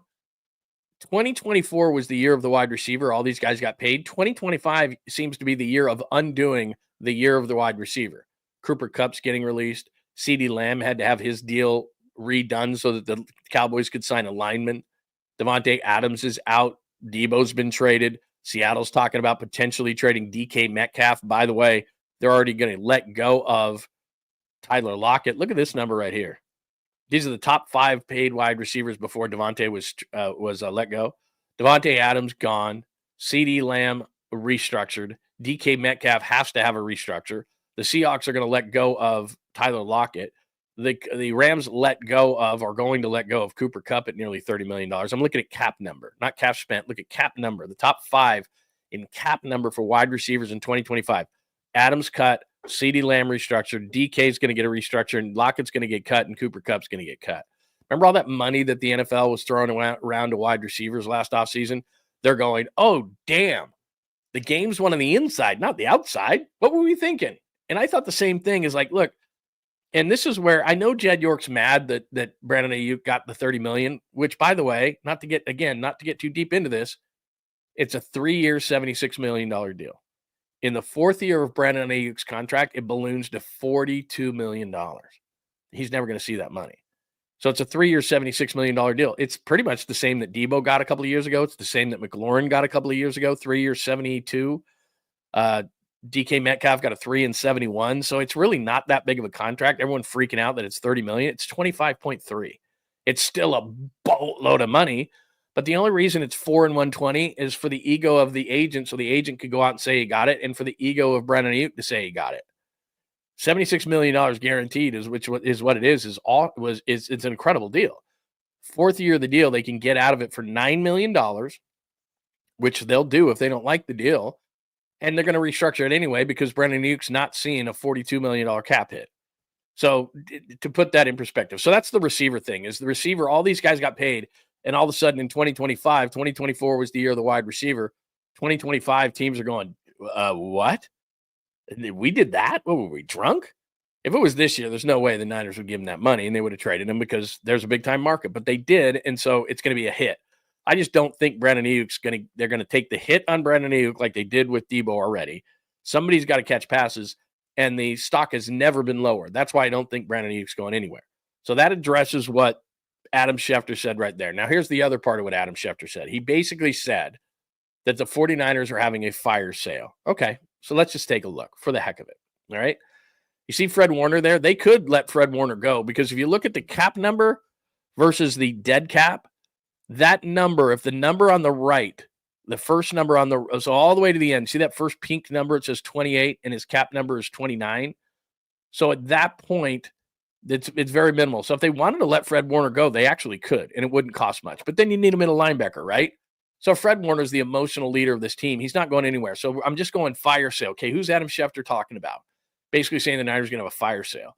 All right, Fred Warner, that number is way too big, though. That $29 million, that cap number, that's going to be restructured. And it's in the player's contract that they have to restructure. They don't have to take a pay cut. A restructure is different than a pay cut. He's not going to be asked to take a pay cut. George Kittle just showed how valuable he is to this team again and again and again. His number jumps from 12 to 22. He's getting an extension. You see the number there for Trent Williams. Is Trent Williams going to be part of the fire sale? Well, his cap number is $55 million and his salary is $21 million. So again, I'm not a math guy. That's a $34 million cap hit. Not happening, right? Nick Bosa's not going anywhere. He's not part of it. Brandon Ayuk, I just told you. Leonard Floyd, that's interesting. You could let him go or you could trade him. So Floyd could be part of it. Hargrave already is. Gross Matos is going to be cut. They're going to save $3 million there. McCaffrey's deal just got done. He's coming off an injury. He's not going anywhere.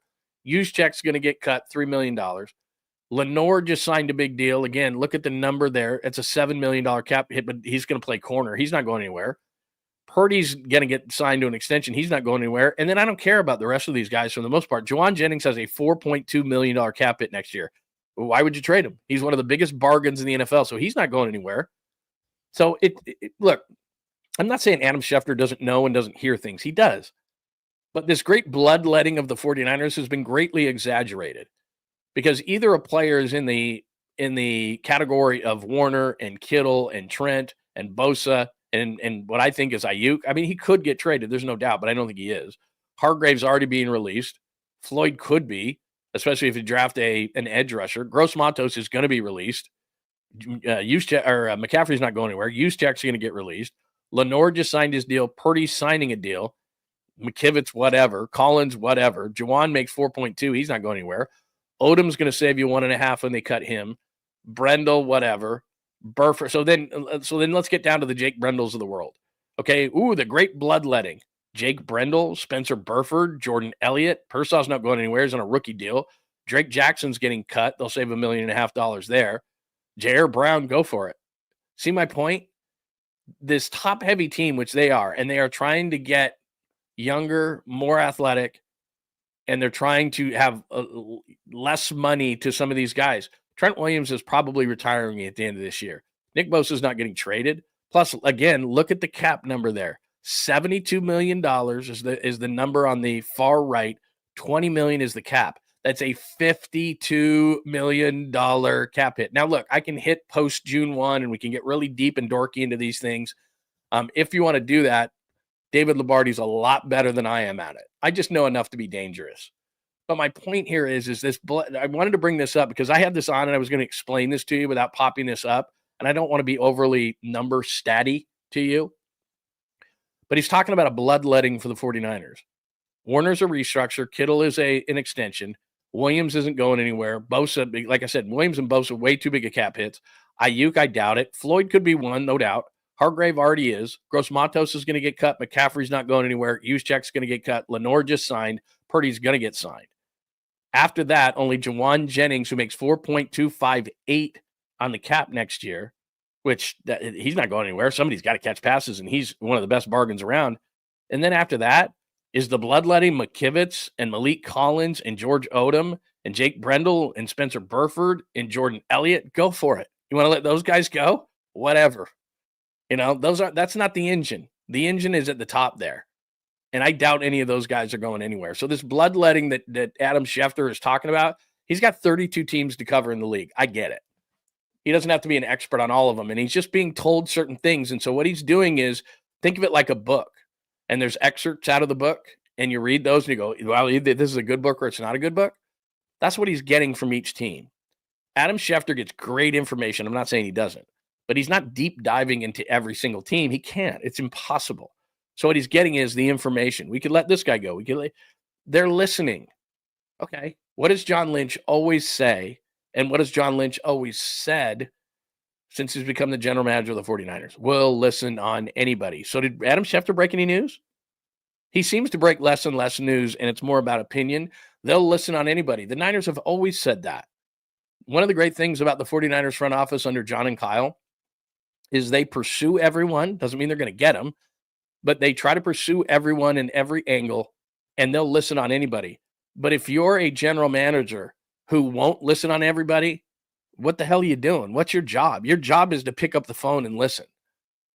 People listen on LeBron James. People listen on Steph Curry. People listen. If you say, one of my least favorite terms in all of sports is, that player is untouchable. Untouchable. Nobody should be. Nobody should be untouchable. Why? If I'm offering you X, even for Steph Curry's not getting traded this offseason. I mean, Jimmy Butler has changed everything. But untouchable, what?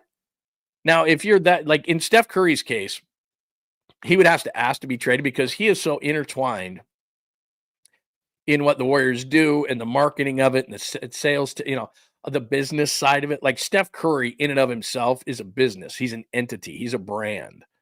So for the Warriors to trade Steph Curry is not just like trading a player. You're trading all these different things that affect every part of the organization. So that's something where, like, you're not trading a Steph Curry at a deadline. If you ever traded a Steph Curry, it'd be the offseason, and you're getting certain players in, and then you got to market to people so they don't freak out and cancel their tickets. Like, that's a different ball of wax. That's totally, totally different. I don't think players should be untouchable at all. Like when and I've said this a million times in the show, when I heard the Warriors say that Brandon Podjemski he's a solid player, was untouchable, I went, well, they're not serious. Then they're just not serious about anything. And no player is untouchable. If somebody called up and said, look, I don't know, the Jets at number 7, who I don't think they have an opportunity to get either Sanders or Ward, and not that I'm convinced on either of those guys, and the Jets said, Brock Purdy 4. It's not like John Lynch would hang up. Or I'm not listening. Like, of course he's going to listen. Brock Purdy for our 2 number 1 picks, Quinnen Williams and Garrett Wilson. Yes, please. Done. You give me 2 number 1s, Quinnen Wilson and Garrett Wilson, I'll take it. And then I'll call Sam Darnold's agents and say, can Sam come back? Because I just got Quinnen Williams, Garrett Wilson, the 7th pick overall, and New York's first pick next year. Brock Purdy's not off limits. It's exactly what Adam Schefter just said. The Niners are listening. What's John Lynch's job again? General manager. What do? Listen. What do? Pick up the phone. So he's not breaking any news. It's everyone's going to freak out, and all these headlines are going to be on YouTube podcasts and YouTube shows and everything. Schefter says there's a fire sale. Woo! I just showed you. Who's going? Like, what guys are going? What fire sale is he discussing? I'm here to say that, look, if Brandon Ayuk gets traded, I'll be the first to go, yeah, I was wrong. But he's a diminished stock. Somebody's got to catch passes. He's 27. He's coming off an injury. It's not like teams are beating down their door because let's say I'm a team looking for a receiver. We do this all the time in the show if you're new. We look at it from the other team's perspective. All right, I'm the Patriots. The Patriots are the most desperate team in the league for a wide receiver. They have the worst wide receiver core. Statistically, they have the worst wide receiver core. They were all over Brandon Ayuk. They were going to give Brandon Ayuk the most money of any. I think they were going to give him an AAV of $32 million. End up getting 30, which, as you well know now because you watched the show, was actually 25.3, 3 and 76. But they were going to give him like 32 AAV, dummy years, all that stuff, whatever. And they were all prepared to do it. The Niners were like, yeah, we'll take your high second round pick. What was it, second, third pick? But they need a wide receiver for Drake May, who looks like he's pretty good. What was he, the third pick last year, whatever he is? Young quarterback. They need weapons. They need weapons more than anybody in the league. They have the least amount of weapons in the league. Even as desperate as the Patriots are, Drake May needs a receiver right now. Brandon Ayuk's going to be ready when. So who's going to actually throw out something that the 49ers could feel good about while also eating a bunch of money like they did with Deebo for a team that's trying to re-sign their quarterback in the offseason? Make it make sense. Make it make sense. Because what happens is people throw this out there. A guy like Schefter throws it out there. They'll listen on Ayuk.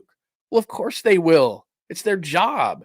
If John Lynch doesn't listen, if John Lynch doesn't take calls, if John Lynch gets offended when somebody asks for Nick Bosa and hangs up, then he's not doing his job. Hey, John, I want to talk about Nick Bosa. I'm listening. Well, that's what he does. He listens. Now they're going to take, like I showed you, they're going to take a $50 million cap hit on him.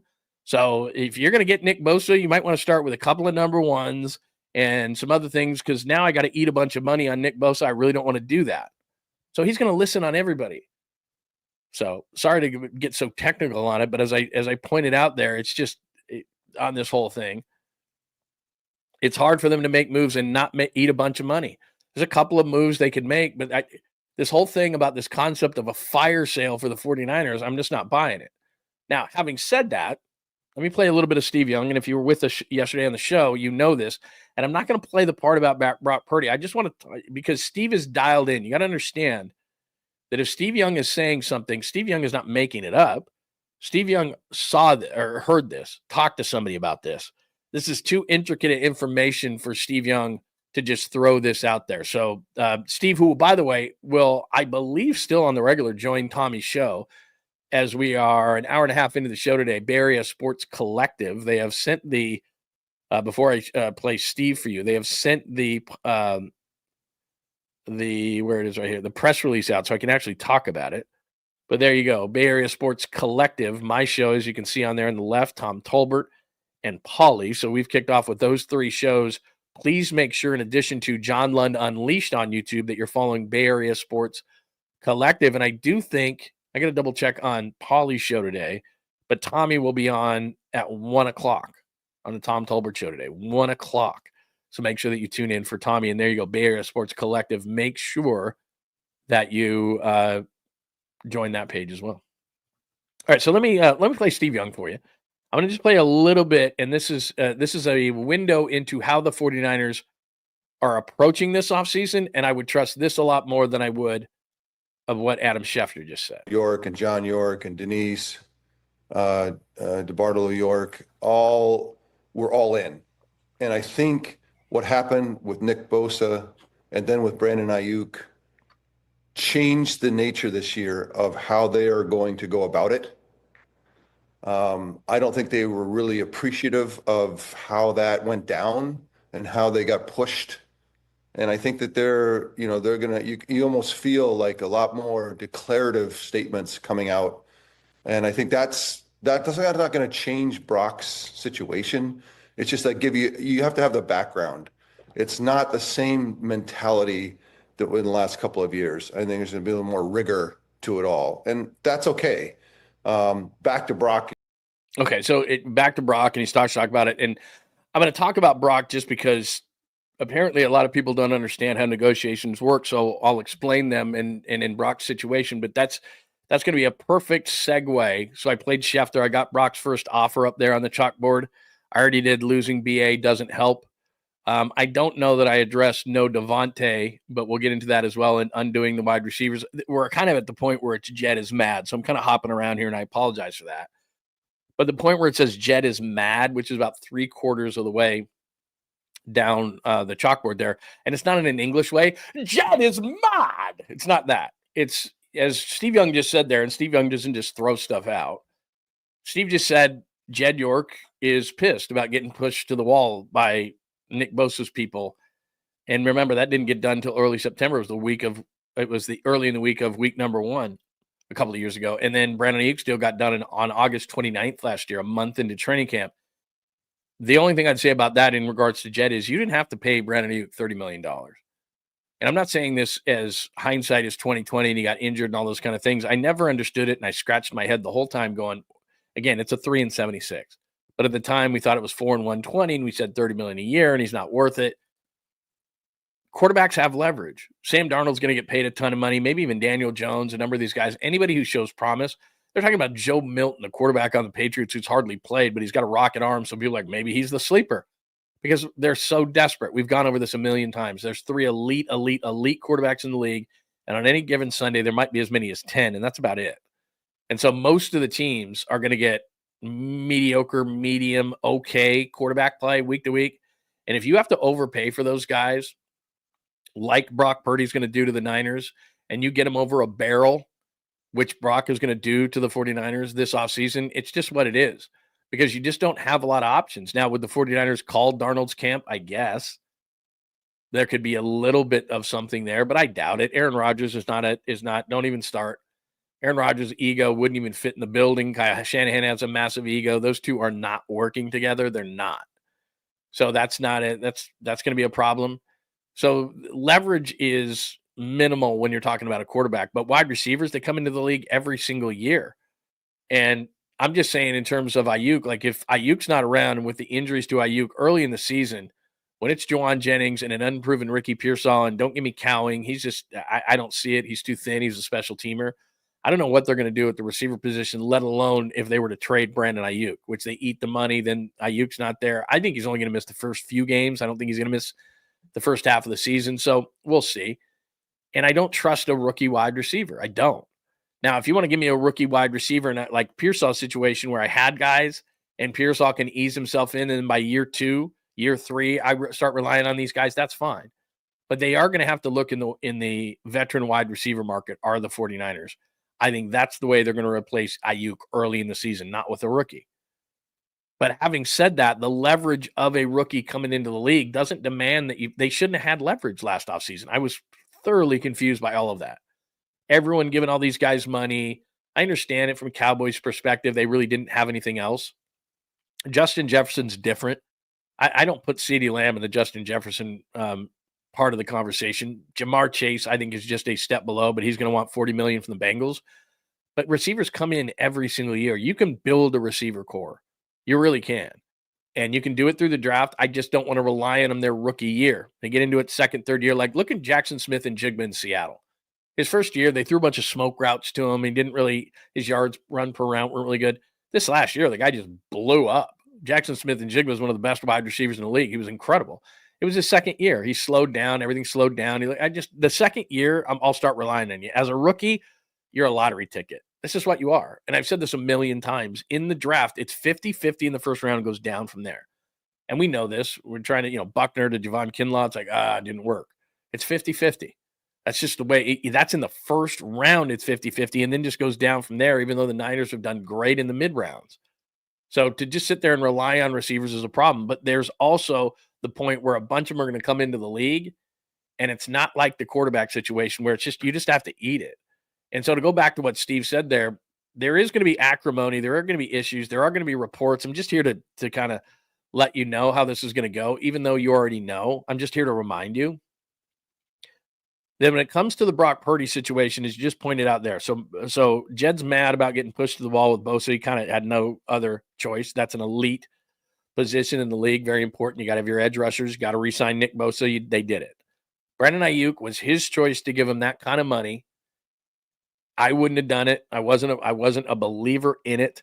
I think that they could have gotten other guys, but he had to agree to it as well. It was just a very sticky situation, and they ended up keeping the guy, and they're not happy about it. But I think they're in too deep to be able to trade him. And then it comes to Brock Purdy, and this is where we're going to go to Brock's first offer in the middle of the chalkboard there. Brock's first offer. So it comes out, and actually I know this guy. I'm going to try to get him on the show. He does a talk show with one of my friends in Baltimore, 𝐬𝐮𝐬𝐫𝐿, who used to be with CBS. I don't know if he's there anymore. He says 49ers playing hardball with Purdy is very on brand. Starting your offers at $45 million a year is something, which is laughable because we all sit there and go, God, if I could make $45 million, but I guess it's all in perspective. So that's what 𝐬𝐮𝐬𝐫𝐿 is saying, former NFL insider. And he may know somebody within the 49ers, or this is actually coming from the agent. It's not coming from the 49ers. So this is coming from Brock's agent to throw it out there. What he means by on brand is that's the 49ers. That's Parag Marathe. Now, I don't know how much you know about negotiation in general in business. I'm going to let you know a little secret. Negotiations start low. They always do. If I had taken them personally in my almost 30 years of radio when I got a first offer, and early in my career I did, and I had an agent, and I would scream at my agent. How could they possibly be offering me that? Look at the ratings, look at the numbers, look at the revenue, look at the, and he would always, he was an older guy. And he would always tell me, and I'm in my 20s at this point, late 20s, and I would take it personal. I'd go, shop this across the street. I'm going to go across the street to another sports station, or I'm going to do this, or I'm going to leave the market. I don't care. I'm not going to work for that. And he would always tell me, the first thing he'd tell me is after I calmed down from screaming and yelling, he would always tell me, it's a first offer, dude. It's a first offer. Relax. It's a first offer. That's what they do. So when this comes out, and again, all these aggregators on social media and people who cover the 49ers, and they put this big thing out because they all want to get clicks. Oh, an insulting offer, which, by the way, is laughable. When somebody says $45 million is insulting, stop it. Okay, first of all, just stop it. I know that the quarterbacks are getting paid $55 and $60 million, but in the society we live in nowadays, please do not put next to an insulting offer and $45 million in the same sentence. Please don't do that, because it's not. It's not insulting, but it is a first offer.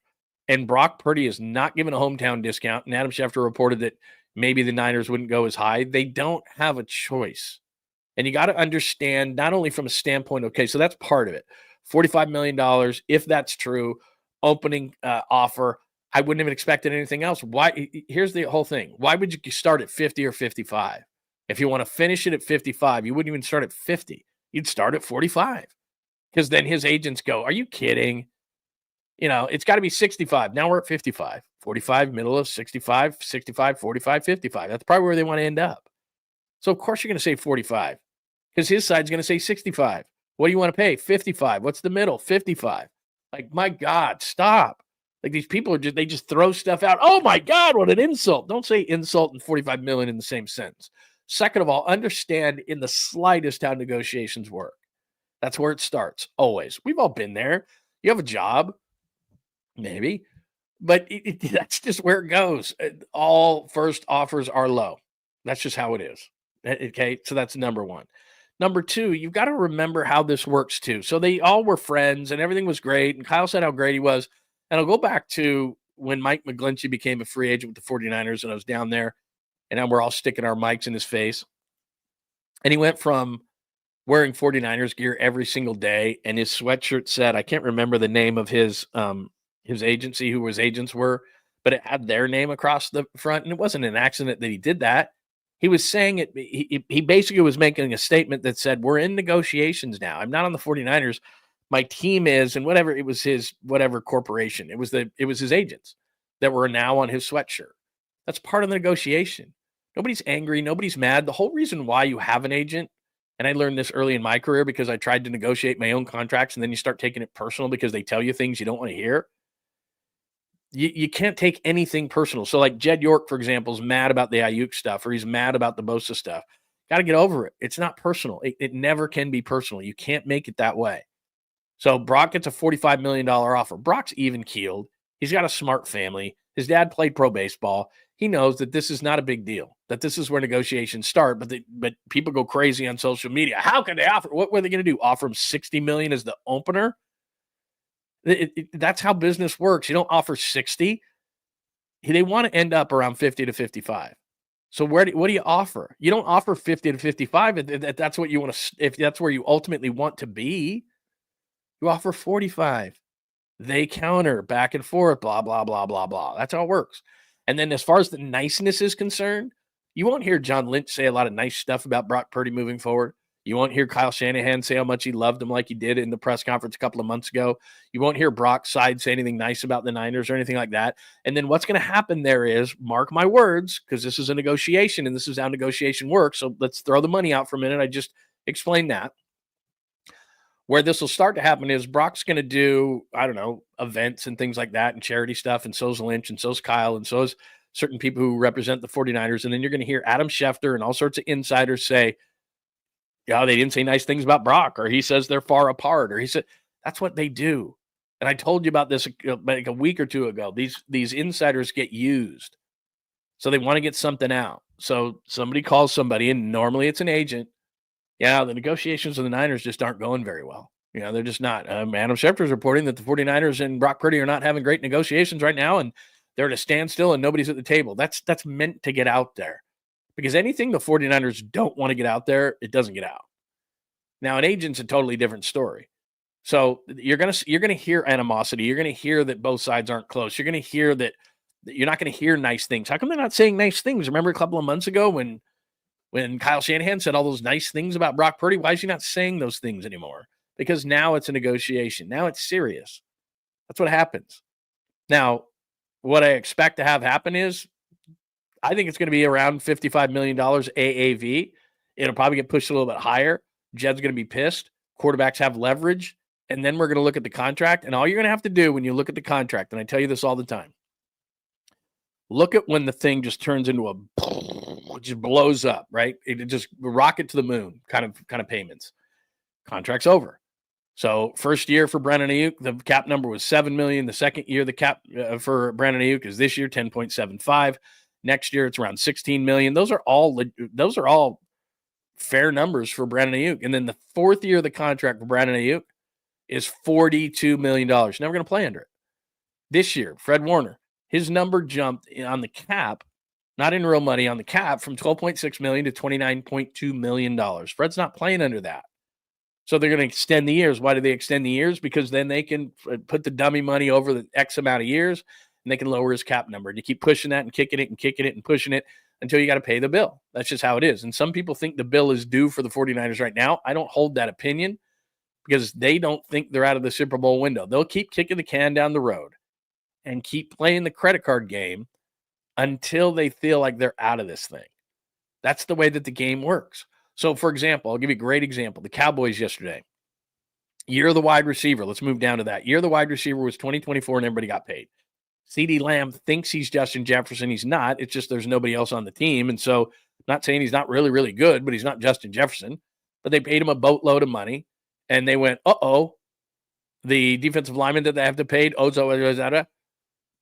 big name. They just paid him a ton of money. How did they pay him a ton of money? They restructured CeeDee Lamb's deal, and so much so that Jerry Jones is so stupid that he gave him a no trade clause for restructuring a contract, which in all contracts they can do. And what they do when they restructure is they give you a big chunk of money, literally give you a big chunk of money. They call it a signing bonus. They add years to your contract, which are void years, dummy years, so that they can extend that money over those years, drop your cap number, and you get a big bunch of money in your bank account. And then his agent throws out, hey, Jerry, how about giving us a no trade? Okay. Like, I already did you a favor. I just gave you a bunch of money.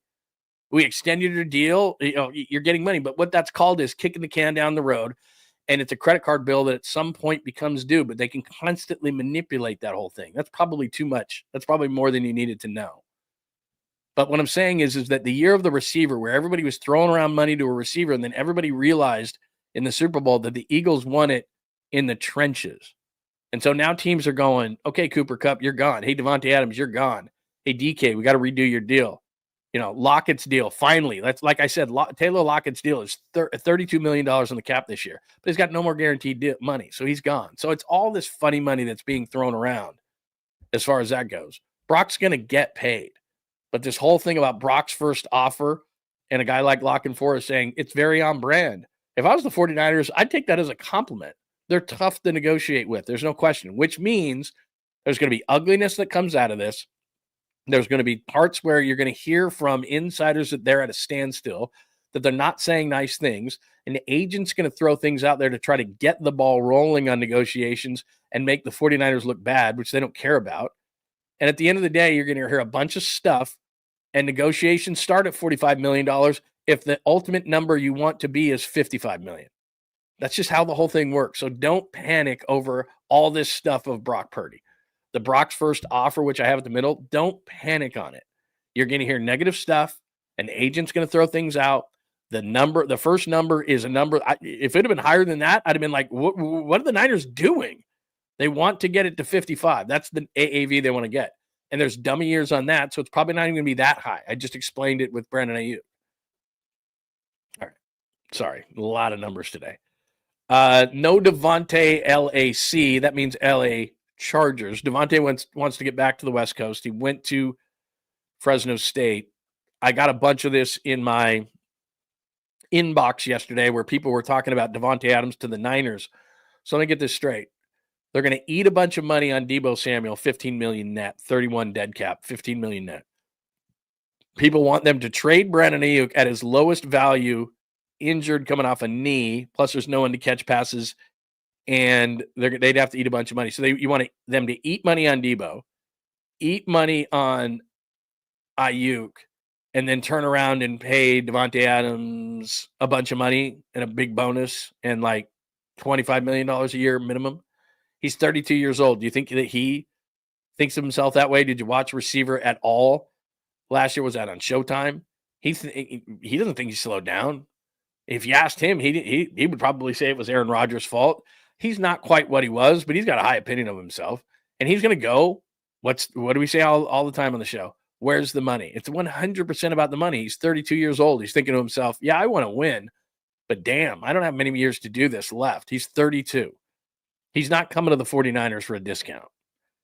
He wants to go to the West Coast. The Chargers are dying for a wide receiver. They have Ladd McConkey. That's it. And he's solid, but he's a complimentary wide receiver. Quentin Johnston down there has been terrible. He's tough. He's big. He'll block. I could see Jim Harbaugh loving himself some Devontae Adams. I could see that. But the 49ers can't afford him. Like everybody that gets released, are they after that guy? If that guy, wait a minute. Adam Schefter just said they're having a fire sale. Now, I just debunked some of the things that Adam Schefter said there. But still, they're having a fire sale, but let's sign Devontae Adams. Like, what? I got whiplash from that. Save money. Okay. The mantra from John Lynch from the podium, which, again, they're not always telling the truth, but I do believe this. And then you just heard me play Steve Young saying, hey, they're going to be a lot more conservative. Steve knows what he's talking about. Didn't just pull that out of air. He's talking to people. So let me get this straight. They want to get younger. They want to get more athletic. They want to get their cap cost under control. Devontae Adams is none of those things. In fact, he's the opposite of all of those things. He's 32. He's overpriced. He would fit. I mean, would I want to have Devontae Adams for $5 million? That money that I'm paying for Juwan Jennings at 4.258 or whatever that bargain price he's getting, or Ricky Pearsall. I think his cap number next year is like 2.85. It's a 4-year, $12 million contract for Pearsall on his rookie deal. You want to play for one of those numbers? Yeah, good. He's not going to. Like, he doesn't see himself as a diminished product at 32. He sees that Jimmy Garoppolo was his quarterback with Vegas, as we saw on Receiver, and it wasn't his fault with the Jets either. And he's going to want $25 to $30 million. And because there's enough desperate teams in the league, he'll probably get it. And it's not coming from the 49ers. 32, he's older. Getting injured lately. No, Niners don't like that. Going to cost a lot of money. Niners don't like that. Like, he's nothing for what John Lynch just said they want it to be. And then you just heard Steve Young say what they were going to do. And in the offseason where they're going to extend Kittle, restructure Warner, cut a bunch of guys I've showed you over the last couple of days who they're going to probably cut to save money.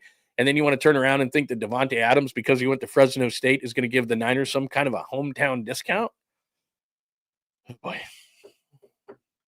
And as I said, right there, NFL undoing the wide receivers. The year of the wide receiver was 2024. 2025 is not the year of the wide receiver. It's the year of realizing that the game is not one on the outside, it's one on the inside. And so Kupp's been released, DK trade rumors, Debo gets traded. They would trade Ayuk if somebody was crazy enough to give him like a first or a second round pick, but they're not going to do that. I don't see it whatsoever. So the year of the wide receiver, all of a sudden these teams are looking around. We're hearing A.J. Brown trade rumors. I know that Philly did it with a couple of really good receivers, but that's not why they won the Super Bowl. Anybody who watched the Super Bowl, they did it on the offensive and defensive lines. And all these teams are looking at themselves going, what are we doing? Like Miami. Tyreek Hill makes $28.7 million. I keep hearing that people want to get Tyreek Hill. $28.7 million. Even if Miami releases him, they eat a bunch of money. And again, they have Waddle and Hill. What did they win last year? Absolutely nothing. Say it again, nothing. So teams are starting to look at the wide receivers again going, what were we thinking? And a lot of us, and I know a lot of you were thinking the same thing, like you're going to give Brennan Ayuk that money? And I already told you it's not 30, it's 25.3, but still it's a boatload of money. I wouldn't have done it. And Jed's so pissed off that he wants to undo it. And that's what a lot of teams are trying to do. All right. I haven't checked the chat line for a long time, but we went through all of that. 49ers fire sale, not so much. Shefty, Brock's first offer, if anybody knows anything about negotiation, and it's going to get worse before it gets better. We're going to hear a bunch of stuff. There's going to be animosity. People are going to run to their microphones and phones and make people panic. I'm not panicking. I don't care what I hear. It's part of negotiation, and everybody knows it. Losing BA doesn't help the cap this year. No Devontae. NFL is undoing the wide receivers. By the way, I'm writing a piece at johnlundunleashed.com about undoing the year of the wide receiver because it looks like that's what the league is trying to do. And they should have known that already. Jed is mad. That's where we're at. We're going to go to a little bit of spring training and a couple of other things as well. But let me get down to the chat line because I probably didn't take a breath for 30 minutes there, which is probably not healthy. But I was going to take a drink of that, but it's gone. Coffee is probably cold, even though it's on it. Let me see. These Yeti cups are amazing. I mean, I would call that better than lukewarm. So I can drink that. When I was just bringing out the coffee cups before, it was like, I'd be 20 minutes into the show and I got ice cold coffee. And I'm like, what is going on? Can't have that. Let's see. What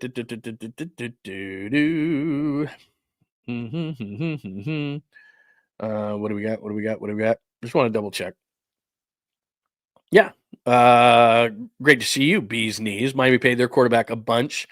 If you're talking about the wide receivers, look, they'd love to get rid of one of their wide receivers as well. I just think a lot of teams are looking at this whole thing going, we screwed up on the outside. We need to make sure that we get back to the trenches, and it's really hard to undo things and keep signing guys, which I'm going to get into free agency in just a second because I saw a couple of things. And about an hour ago, somebody got me going on something they hit up on the text line, so I want to make sure that I hit that, but I want to double check that I don't have anything else that I want to hit here. Hi, D-Lou22. Good to see you. Oh, Joy left us? What a bummer. Joy's got a lot of stuff going around the house, so I totally understand that. All right. Is that what you're is that your prediction on Brock? 305, 180 guarantee? Oh, man. This is what I always say. Thank you, Bees Knees. It is great to have you. That's a great avatar. Do you think Brock's worth 55 for 4 or 5 years? I'm fond of a term that I use all the time. You don't have to be the best. You just have to be the latest. I mean, that's just what it is. Yeah, Brock Purdy is the latest. He's not the best. And that's the way that the league works. Jimmy Garoppolo was the highest paid quarterback at one point. Derek Carr was the highest paid at one point. It's not what they're worth. It's what the market bears. So Tua got 52. Jalen Hurts got 52. Trevor Lawrence got 55. I'm talking about AAV's average annual value. Brock's going to get that. He's the latest. It's actually, I misspoke. You don't have to be the greatest. You got to be the latest. Sorry. Took me a minute. You don't have to be the greatest. You have to be the latest. He's the latest, not the greatest. But he's going to get it because who in Brock's shoes, who is a contemporary of Brock's that got less than $55 million? And there's going to be added, just because it's another year, there's going to be a few bucks added onto it, like a 10% increase. So if you look at, like, Jalen Hurts, is he better right now? Would you rather have him? Sure, he just had a great season, but he's struggled at times, Jalen Hurts. So he's a comp for Brock Purdy. He's a different style, but he's a comp. Trevor Lawrence was a first overall pick. I understand what people are, saying, but he's not better than Brock Purdy right now. Hasn't been. Maybe he's got a new coach in 𝐬𝐮𝐬𝐫𝐚, who was the offensive coordinator in Tampa Bay, and that's where Baker Mayfield was just really good. So we'll see if he bounces back, but he wasn't good last year. Wasn't better than Brock last year. Made 55. Tua's, I think, 52 a year. He's not better. Jordan Love's in the 50 to 55 range. He's not better. So would I be surprised if he got into $60 million? Yeah. But that's why the 49ers went to 45. If you're trying to get to 55, you don't start at 50. If you're trying to get to 55, you don't start at 52 or 55. You start at 45. That's why when I saw it yesterday and people are like, oh my God, they started at 45. You ever negotiate a deal? Ever? Let's start right on the number. Good luck. See how that, you get back to me and let me know how that works out for you. That's not what you do. You don't start there. You start way low. Believe me, if I said this about a half hour ago, if I had taken things personally, and it's why I had an agent my entire radio career, if I had taken things personally, if I had done things and negotiated my own deals, I would have taken things personally. I would have yelled and screamed and called people and management and general managers and people like that. I would have called them lots of dirty names. I can only think of in 27 years, one time where and I don't even think I took it personally. It was just this guy was a total jackass. Where a negotiation went so sour that I just went in the middle of it. Like, I guess there's nothing here. I guess there's just nothing here, and we're just going to have to move on. I've always been able to come to an agreement, and it got ugly at times, but I always made sure that I, tried to keep my head about me, and most times it worked. Like I said, I probably did in 27 years. Usually most contracts in radio were 3 or 4 year deals. So, I'm probably 8 or 10 negotiations, something like that, 8 or 10 negotiations. And there was only one time where we just had to walk away from the table because the guy was just being so unreasonable. But there were a lot of times early in my career where I was just like, oh, God. All right. Anything else we need to hit on today? Somebody talking about eggs. Hi, EB. Haven't seen you in a while. Eggs were $1 a dozen a year ago. Now they're 12. Ugh. Yeah, it's going to cost more too. Is your beer like I don't even know what a beer is at a Niners game. What is it? $20, $25, something like that. Yeah, please do like and subscribe. I like it when you do it for me. These are good friends of mine from the East Coast Red and Gold podcast. They do a great podcast. I was on there a few weeks ago. If you're a Niners fan, that is awesome. Thank you, my friend. I don't know what I said, but thank you, D-Lou. I love that jersey. That's a great avatar that you got going there. So anyway, yeah, I am checking the chat. Sorry, I'm going back on it. If you check the chat, I just want to make the point the Giants can sign Davante Adams and still be $6 million under. How wild is that? Oh, the Giants can? I'm confused. The Giants could sign Davante Adams?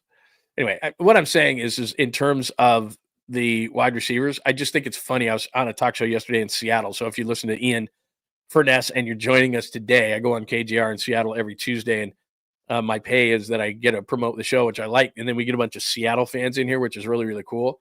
And we were talking about DK Metcalf. DK Metcalf is not going to get released. His deal is going to get redone, but they kept pushing and pushing and pushing and pushing. It's kind of like Warner's deal. Warner's deal goes from $12.6 million to $29 million. That's a renegotiation. Right when you see that, like all you have to do to become a cap expert, go to overthecap.com or go to sportrack.com. And all you have to do is look at the number and then click on a guy's contract.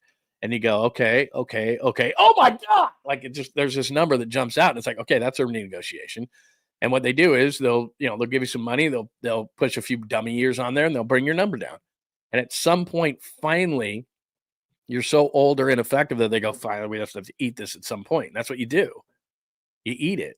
But as I showed you before, like this thing about Adam Schefter saying there's just going to be this big fire sale is just not true. All right. That's enough. If you got any more questions, hit me up. If you got questions after the show too, I am more than welcome to. JohnLundUnleashed.com. Please hit me up, JohnLundUnleashed.com. At John Lund Radio. People are watching on X, Instagram. We're also on Bay Area Sports Collective on that YouTube channel. Please, please, please make sure you subscribe there. And John Lund Unleashed. We're on both YouTube channels plus Facebook as well. So any way that you're watching, we really appreciate that. Let me see if I can get Bay Area Sports Collective up there again. Hit that QR code, Bay Area Sports Collective, and you don't even have to leave the show. You'll click on that. It'll say, do you want to subscribe? And you'll say, of course I do. Because that's where Tolbert's show is too, and Paulie's show. So we've started that up. It is official. The other day, I think I screwed that up because I let the cat out of the bag a little bit early. It's called Bay Area Sports Collective. So make sure you check that out. And that's where all the shows are. There's the press release right there. Bay Area Sports Collective. My show's there. Tom's show's there. Polly with Tony, Creative Tony. That show as well. Tom's show, I believe, is at 1 o'clock. And we'll make sure that we're telling everybody what's going on. By the way, a couple of quick notes before I get into a couple of things from Giant Spring Training so far. That's going to be up later on today. I'm writing that right now at johnlundunleashed.com. It's not up yet, but 2024 was the year of the wide receiver. 2025's titles aren't won that way. They're won on the inside, not the outside. So if you looked at that, Debo's already gone. CD's already got a restructure. Adams is gone. Kupp's getting cut. The Dolphins would love to move Tyreek Hill. Justin Jefferson is awesome. He's the outlier to me. And then Brandon Ayuk, there's all this talk around Brandon Ayuk. So it's funny. 2024 was like, oh, receivers, everybody getting paid. 2025 is like, we got to get out of these deals, man. That's not how good titles are won. What are we doing? What are we, insane? What are we, crazy? All right, let me hit up one thing. And if you're new to the show, I gave out a warning, and I did this at johnlundunleashed.com, so you can read that blog, where I just basically say don't overreact on spring training. So if a guy's great, wonderful. And on this piece on johnlundunleashed.com, I give you examples from last year. Like Logan Webb, for example, had a 10.97 ERA last spring training. I think he turned out okay. The A's had a prospect go 21 of 44 in spring training, and everyone was buzzing. Yeah, hit like 250 in AAA last year. There's guys, Paul Goldschmidt was terrible in spring training last year. He was terrible during the season. So it runs the gamut. There can be guys who have great spring training who left all their hits in Arizona. There can be guys who are terrible in Arizona, have great seasons. It just is across the board. So every single year, everyone reacts to something. Bryce Eldridge hits a home run. Their big prospect is first at bat, and then he strikes out 8 of his next 12 at-bats and is in minor league camp. Minor league camp, everyone's freaking out. Guy got put in minor league camp. Got put in minor league camp last year early, Elliot Ramos. So there's just nothing to glean outside of please don't get hurt. So if a guy gets his work in, and I used this example a couple of days ago, I'm watching the Dodgers and the Giants, and Freddie Freeman bounces out to short, the shortstop at the time, 𝐃𝐨𝐧'𝐭, he wears 85 for the Giants, makes a nice backhanded play, chucks it over to first base, and Freddie Freeman is basically fast walking to first base. He doesn't want to get hurt. He's like, it's fine. I'm coming off, I think it was ankle or foot surgery or whatever it was for Freeman. He just doesn't want to get hurt. Just getting in some swings. That's spring training. Same thing. Guy doesn't do well. 𝐬𝐮𝐬𝐿 has just been crushing it for the Giants. We'll see. A great spring training does not mean you're going to make the team. It's all the other stuff they see around it, and you're playing in spring training quite well. We've seen guys be red hot in spring training. We've seen guys be terrible. There is no correlation. There can be guys who are great in spring training, terrible when the season starts, terrible in spring training, great when the spring starts. I have that up at johnlundunleashed.com. I showed you some examples from last year. So having said that, this to me is really, really interesting. I saw it yesterday. Landon Root, I really like. He was on with us last year a couple of times from the patio. Amazing curveball. Guy's great. Was the buzz of spring training last year, actually. So 8 1/3, which is less than a game. 8 1/3, 1 hit, 11 Ks, 0.24 whip. That's great. I mean, it's absolutely great. And some people saying he could be part of the, he could be part of the rotation, whatever. It's 8 innings. So, I mean, Philip Humber has thrown a no-hitter in Major League Baseball. That's a 9-inning game. I mean, we've seen it, right? So 8 1/3 is not very much. But, okay, let's just have some fun. Landon Roop's great. Now, look, I would love Landon Roop to be the 5th starter for the Giants and pitch like that because that tells me, and one of my things that I'm on a soapbox about as far as the Giants, I'd love Jordan Hicks to be the 7th inning guy and Duvall be the 8th and Ryan Walker be the 9th and hammer it down, man. That's a 6-inning game. I don't want Jordan Hicks to be a starter. I want Jordan Hicks to throw 102 miles an hour in the 7th inning. That's what I want him to do. And right now he's just like last year. He's throwing like 3 innings here and there and everything. He's going to be a 5-and-fly guy. I can see it all over again. And he should be a 7th inning guy. So if someone can emerge from this group and Birdsong's throwing 98 and Harrison looks really solid and Robbie Ray's had a nice spring to this point, even though he's not throwing a ton of innings, and Justin Verlander's not hurt, which is the key, and Logan Webb looks more like himself this spring, wonderful, even though he had a 10.97 last year and was fine during the season too. So I'm just here to warn you that that's great that Landon Roop is doing what he's doing, and I hope he continues it. I hope he's in the starting rotation. but it's 8 1/3. And so I read this yesterday, and I guess I didn't crop that correctly, but at the top of that thing, it said, should Landon Root be in the rotation? And I'm like, based on 8 1/3 innings? That's where we are in this whole thing. So it's nothing against Landon Root. It's just a reminder that we'll see. And the other big thing is fans freak out when they see a guy be great in spring training and then he's not with the big club. And they're going, what did they see? There's all these other things. They're watching all the workouts and everything. It's based on last year. It's based on, and we talk about this all the time. I don't know who Landon Root is throwing against. Is he throwing against guys who are already in minor league camp? Is he throwing against legit players? And as I told you about Freddie Freeman, okay, Freddie Freeman comes to the plate, but he's not Freddie Freeman. He's like 25% of Freddie Freeman. He's just getting swings in because he doesn't want to get hurt. Now, you hear about an injury, that's real, and that's legit.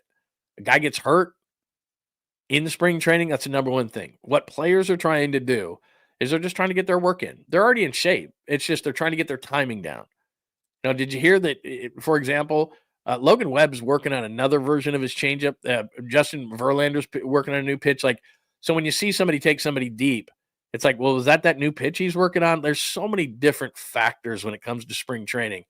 I'm just using Landon Root as an example today, just because I'm like, okay. I mean, it's 8 1/3. It's great. It's Arizona. The ball. And here's the other thing. This is encouraging. The ball doesn't generally break as well in the desert air. So if Landon Root has an awesome curveball, is pitching that well, it's encouraging. But I'm not putting like, did you see what Landon Root did in spring training? What are they, insane? We'll see. So there's that. I thought I had grabbed this for the. Okay, let me do this because I'm at the peeing in the shower portion. We're going to go sweet, clean, family-friendly caboose pistol here.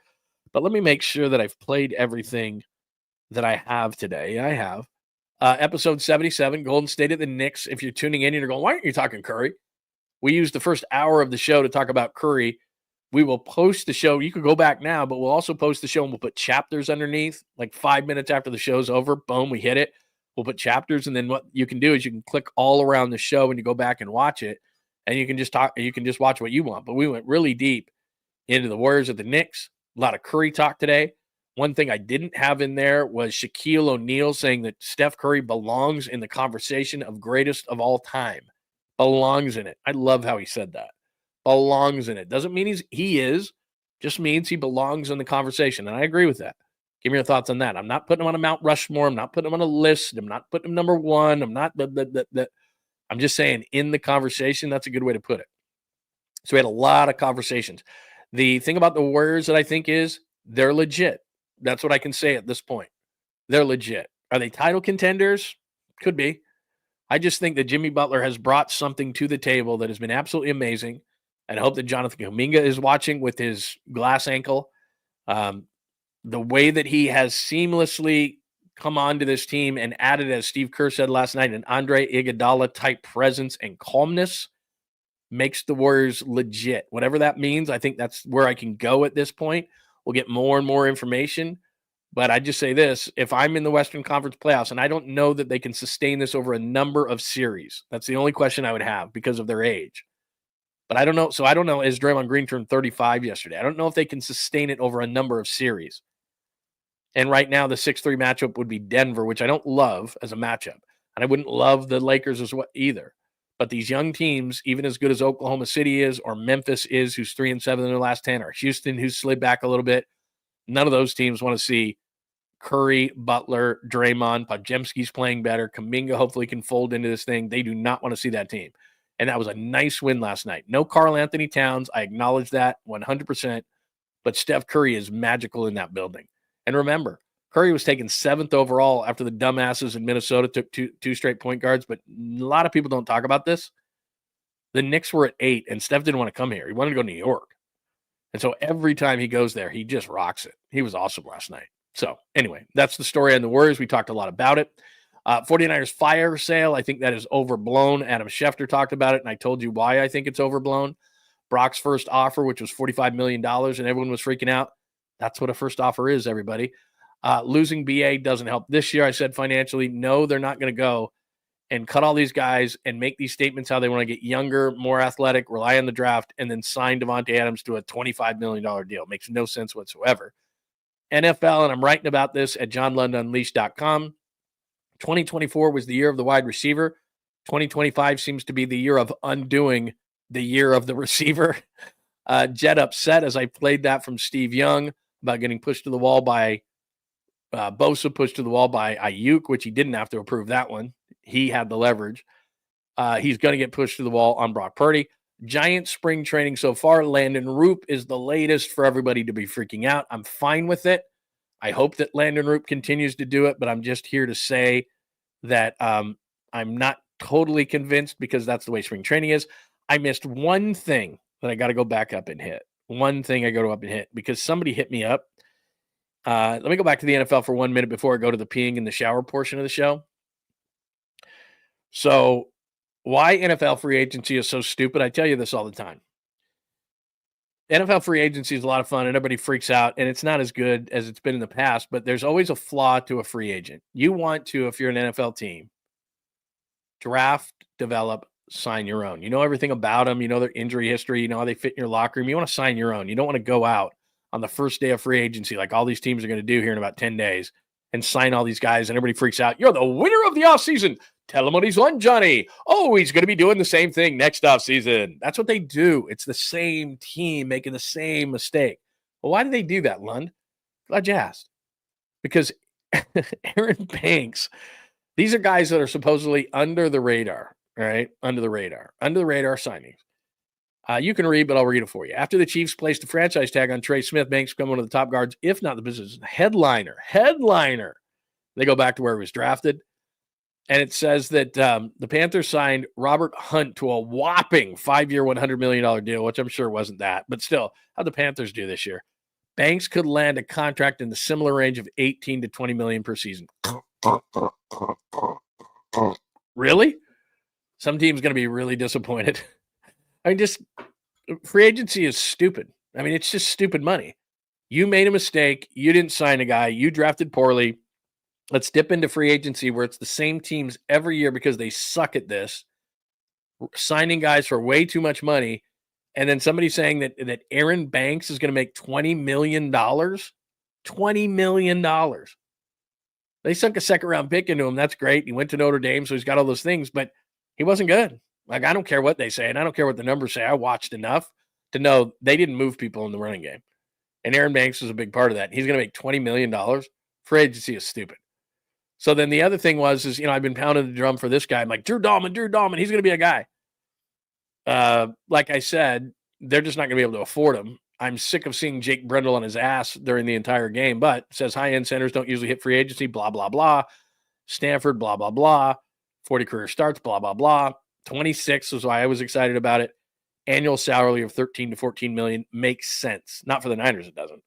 So as I told you, the more that Drew Dahlman's name came out there, the more I became relegated to the fact that they're not going to get him. I thought he was an under-the-radar guy, but then he's in an article about under-the-radar guys, which means if you're in an article about under-the-radar guys, you're no longer under the radar. And then finally, one more. Why free agency is stupid. I thought, okay, Dre Greenlaw, and I showed you this yesterday. I'll pop it up again. Dre Greenlaw was shown as the second best linebacker on the free agent market, which means this is off of The Athletic, which means to me that he's not coming back. He's 28. I think the Niners want him on a 1-year make-good deal. That's what I would do. And that's a good linebacker list, by the way. Bond's going to sorry, I popped that off. Bond's going to get paid. Ernest Jones, I think, is going to go back to the Seahawks. He's going to get paid. Nick Bolton, vastly underrated. Jamie and Sherwood's the other guy that I'm going to talk about in just a second. David and Wagner are older. Kendricks, no thanks. Said no to the Niners and went to the Cowboys. Kazir White was good with the Eagles. So that's a decent list. But with Greenlaw being number 2 on that list, ahead of Jones and Bolton, who I think are really good, Sherwood, who's 25 and an up-and-comer, like, that surprises me because he's coming off a major injury and he has Achilles. I didn't think it'd be that high. But if that's how – this is just one guy's opinion with The Athletic. Doesn't mean it's the opinion. Coming off an Achilles, I think, is a major issue. So if Dre Greenlaw is that high on boards for teams and not just somebody writing it for The Athletic who thinks they know, if teams think that Dre Greenlaw is the second best linebacker available, he's getting more of than a 1-year deal, and the Niners won't be able to afford him. So that takes me back to I've been telling you, free agency stupid. Another guy, quote unquote, under the radar, but because he's in the under the radar column, is no longer under the radar, is a guy that had been pounding the table for Jamie Sherwood. So it says right there, intrigue, 5th round pick, 146, Jets, played for Saleh, 158 tackles, 11th best run defense grade, blah, blah, blah, just turned 25. If Bond and Bolton can push up the linebacker market, Sherwood stands to benefit with a contract potentially in the neighborhood of 12 million a year. So I wanted Dahlman, I wanted Sherwood. I thought they would be under the radar guys, and then you wrote about under the radar guys and you ruined it. So they're not paying. The Niners are not in a position to pay a center 14 to 15 million, even though they need one. They're not in a position to give Dre Greenlaw multiple years, and they're not in a position to give a guy like Sherwood, even though dictionary definition of what John Lynch said at the podium. Young guy, played for Saleh, 25, athletic. I thought they might be able to get him for, like $7 or $8 million a year. No chance. So that's off the board. I don't know what they're going to do in free agency. No idea. So that's that. Sorry, I forgot about that for a minute. Before I go to peeing in the shower, let me make sure that I don't have anyone on the chat line that wants to hit anything up. Hi, Joe Schmo. Good to see you. Let's see, what else do we have? I don't know. They say they're talking about $20 million a year. Ridiculous. I'm like, you go for it, man. You want to pay that guy $20 million a year? You're just going to release him in 2 years and say it was a bad signing. I mean, it's over and over and over again. It's constant, just constant. Okay. Yeah, Kyle's going to be in the draft room. I've seen it. I can tell you that. Yeah, DK has just been a monster. Like I said, I was on KJR in Seattle, and we were talking about DK, and you can hate him all you want, and he can be an emotional problem, but they have a new offensive coordinator. By the way, Clint Kubiak is in Seattle. Clay Kubiak is with the 49ers, and they're both offensive coordinators, although we know here that Kyle's going to call the plays. But if somebody at some point in Seattle decides that they want to get DK Metcalf the ball, that's going to be scary for everybody. Yeah. And like I said, I talked a ton of Curry today, just so everybody knows. Talked a ton of Curry. So you can either go back right now and watch it, or you can go and after we put the chapters up. But yeah, we talked, and Curry deserved it today. He was amazing, just amazing. Let's see. Who said they needed a mimosa? You're quoting that. Who said that? I could use one. Although I'm not a mimosa guy, I got to be honest. My wife loves mimosas. The flights, they do the flights of mimosas with the different flavors. And, she does light orange juice. I mean, literally where you can still see through it. She's like, have light orange juice. And if they don't come with light orange juice, like it's even dark, she's like, come on, man. Light.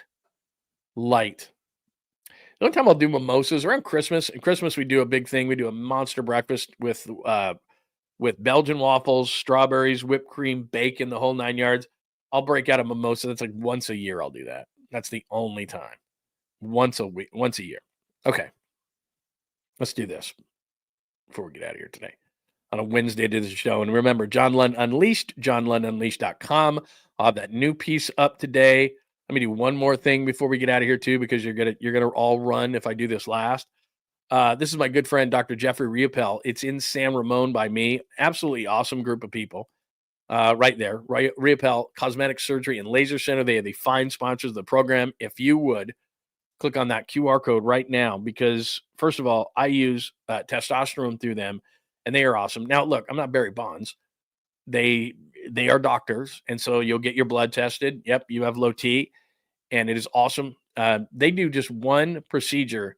It'll last about 4 or 5 months, and you'll feel absolutely amazing. You'll be popping out of bed. You'll be feeling 10, 20 years younger like I do. It is absolutely great, and you don't have to go in there and get shots. You've probably heard from people. It's very, very reasonable to do, and you're going to feel better. If you're not doing it, if you're feeling sluggish, if you're gaining weight, if you're doing these kind of things, you're getting older and you're denying it, you're going, hey, what's going on? I'm guaranteeing you it's your testosterone. Now, I can't guarantee you. I shouldn't guarantee you, but it's probably your testosterone. I'll just tell you that. And you're going to feel better if you go to see Dr. Riopel. So if on your screen right now, you click on that QR code, it'll take you right to the website, and you'll be able to make an appointment. So that is one thing that I am doing. And then also my wife, and I've told you this, our freezer is just full of these contraptions and things that she uses on her elbow and her shoulders. She got bad shoulders, bad elbow, and she uses the stem cells. She does the stem cells. So you got the PRP, which they take the blood and they spin it. But then you smart bomb that stuff with the stem cells. You know how stem cell works. Awesome. She feels 1,000 times better. It's going on about 3 weeks now. She's feeling absolutely great. So if you've got any pain, could be your knee, could be your elbow, could be your shoulder, they're doing it anywhere. Check out Dr. 𝐸𝐵𝐿 and the stem cell. You're going to feel awesome. Click on that QR code right there, right now, and it'll take you right to the website. Find sponsor of the program, 𝐸𝐵𝐿, Cosmetic Surgery and Laser Center. Let me just put one thing with you, and then I'll give you the shower story. Let me share the screen with you really, really quickly, and I'll show you what it looks like when you just go there, because then you can tell you can go, okay, I know I'm at the right website here. Right there. So that's what it looks like. So when you click on there, 𝐸𝐵𝐿cosmetic.com. If you can't get to the QR code, 𝐸𝐵𝐿cosmetic.com. There you go, right there.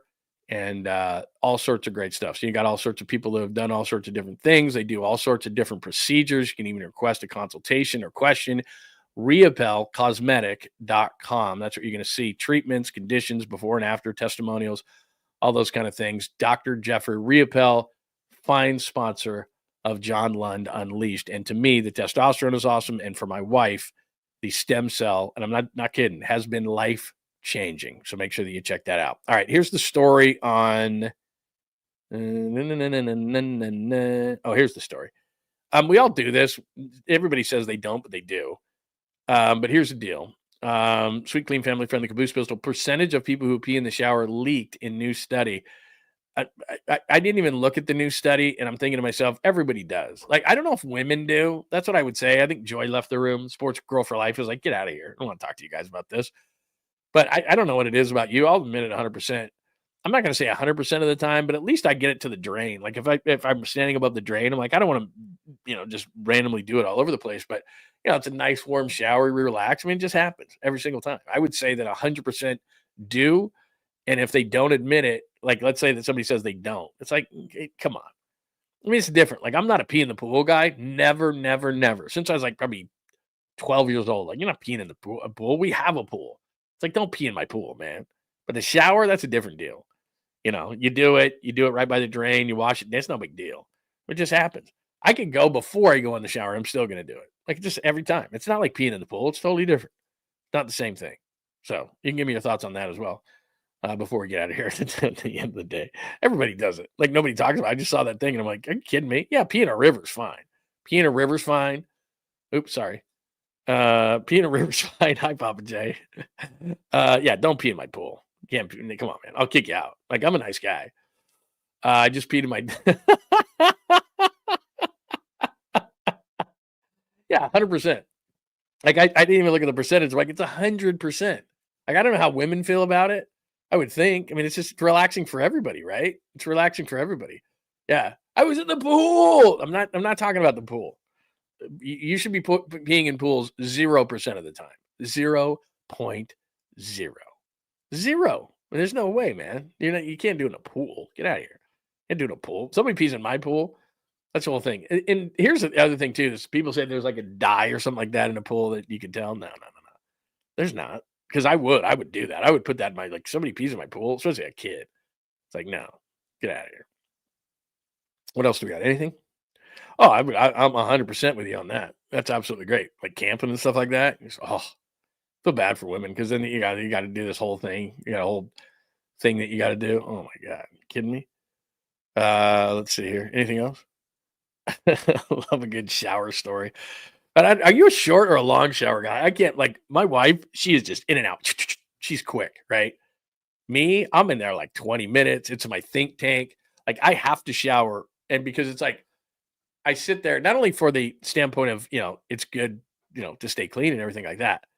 But what I'm saying is that from a standpoint of just like 20 minutes, and it has to be totally quiet. Like, I don't put any music on. I don't like anybody in there. It's my think tank. I let the water run over and you start thinking about your day. Your brain starts moving, all that kind of stuff. 100%. Like I'll be in there 20, 25 minutes. My wife, 5 minutes, maybe 5 minutes tops in the shower. She is not a long shower person. My kid will move into the bathroom for 30 minutes easily. Music's on. Hanging out. I can hear him talking to people. I don't know if he's got his phone in there. I don't know if he's watching highlights. I don't know if he's watching Instagram or whatever he's watching. I don't know what he's doing. But my kid, If he says to me, hey, let's go get breakfast like a Saturday morning. Yeah, let's go get some breakfast. All right. Yeah, that'd be great. I'll just jump in the shower. Jump in the shower? You live in the shower for like 30 minutes. Like I might go 15 minutes. Maybe I'm a 15-minute shower guy. My kid's in there 30, easy. My wife maybe 5, tops. I know that person. And that's a young lady saying that. Hold on a second. Hold on. There we go. See? No. See, that's the person I shower in that same shower. And now I'm in trouble. All right. Anything else today? I miss anything? Did somebody just talk about what? You put it up there. You think I'm not going to put that up there if you did it? Let's see. Hi, Kyle. 19 months, 2 years remodeling your master bedroom, 7,000 pounds of concrete. Pull that. I got the right. It's great. 19 months. Oh my gosh. That's incredible. We did ours. I don't know. We've redone everything in this house. My God. All right. I think that'll do a little Caddyshack reference. Very nice. All right. That'll do it for today for a Wednesday edition of the show. I hope you had a great time. If you missed anything, all you have to do, go to YouTube, go to John Lund Unleashed on YouTube. Please subscribe.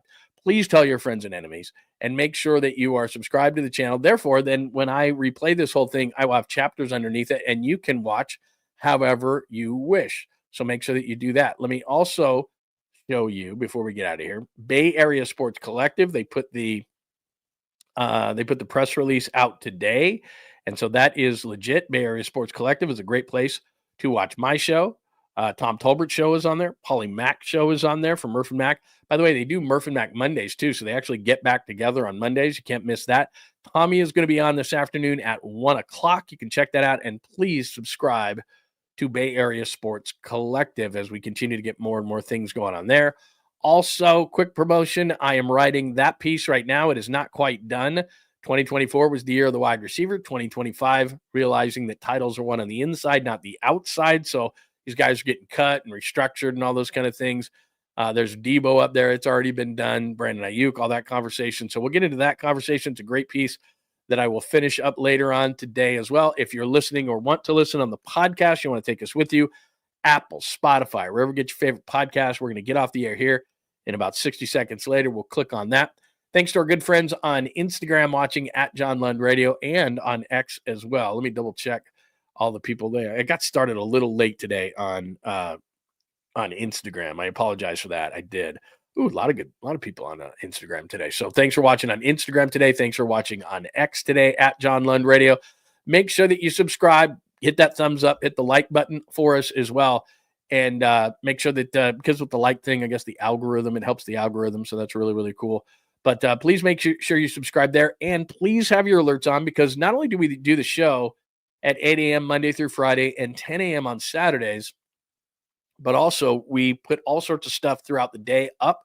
So make sure that you have your alerts on. Then you won't miss anything. Like when I write and finish that piece on the blog, I always put a video with it. Plus we do shorts. If news breaks like it did on Saturday with Debo, we are up on those. So you got to make sure they hit that up as well. I think we have covered everything. Thanks to Dr. Riopel. Thanks to Bay Area Sports Collective. Make sure that you're doing that. Bay Area Sports Collective, that you're subscribing on that channel as well. One last check of the chat line to make sure that everybody is having a wonderful day.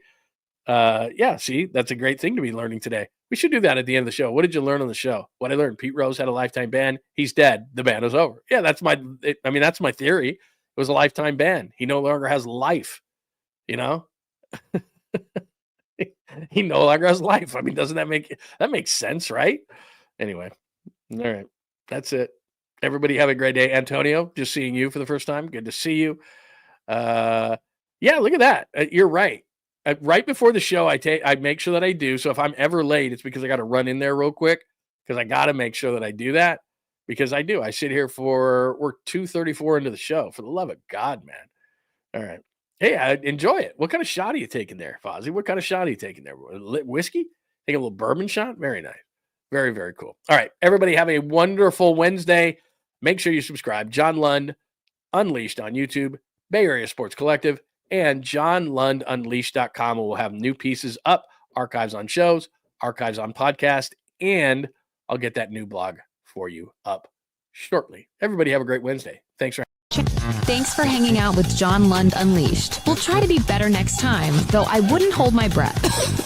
Please like and subscribe on the John Lund Unleashed Pod YouTube channel. Watch live shows weekdays at 8 a.m. on YouTube, Instagram, and X. And make sure to have your alerts on for shows throughout the day or night. All things Lund can be found at johnlundunleashed.com. johnlundunleashed.com. Goodbye!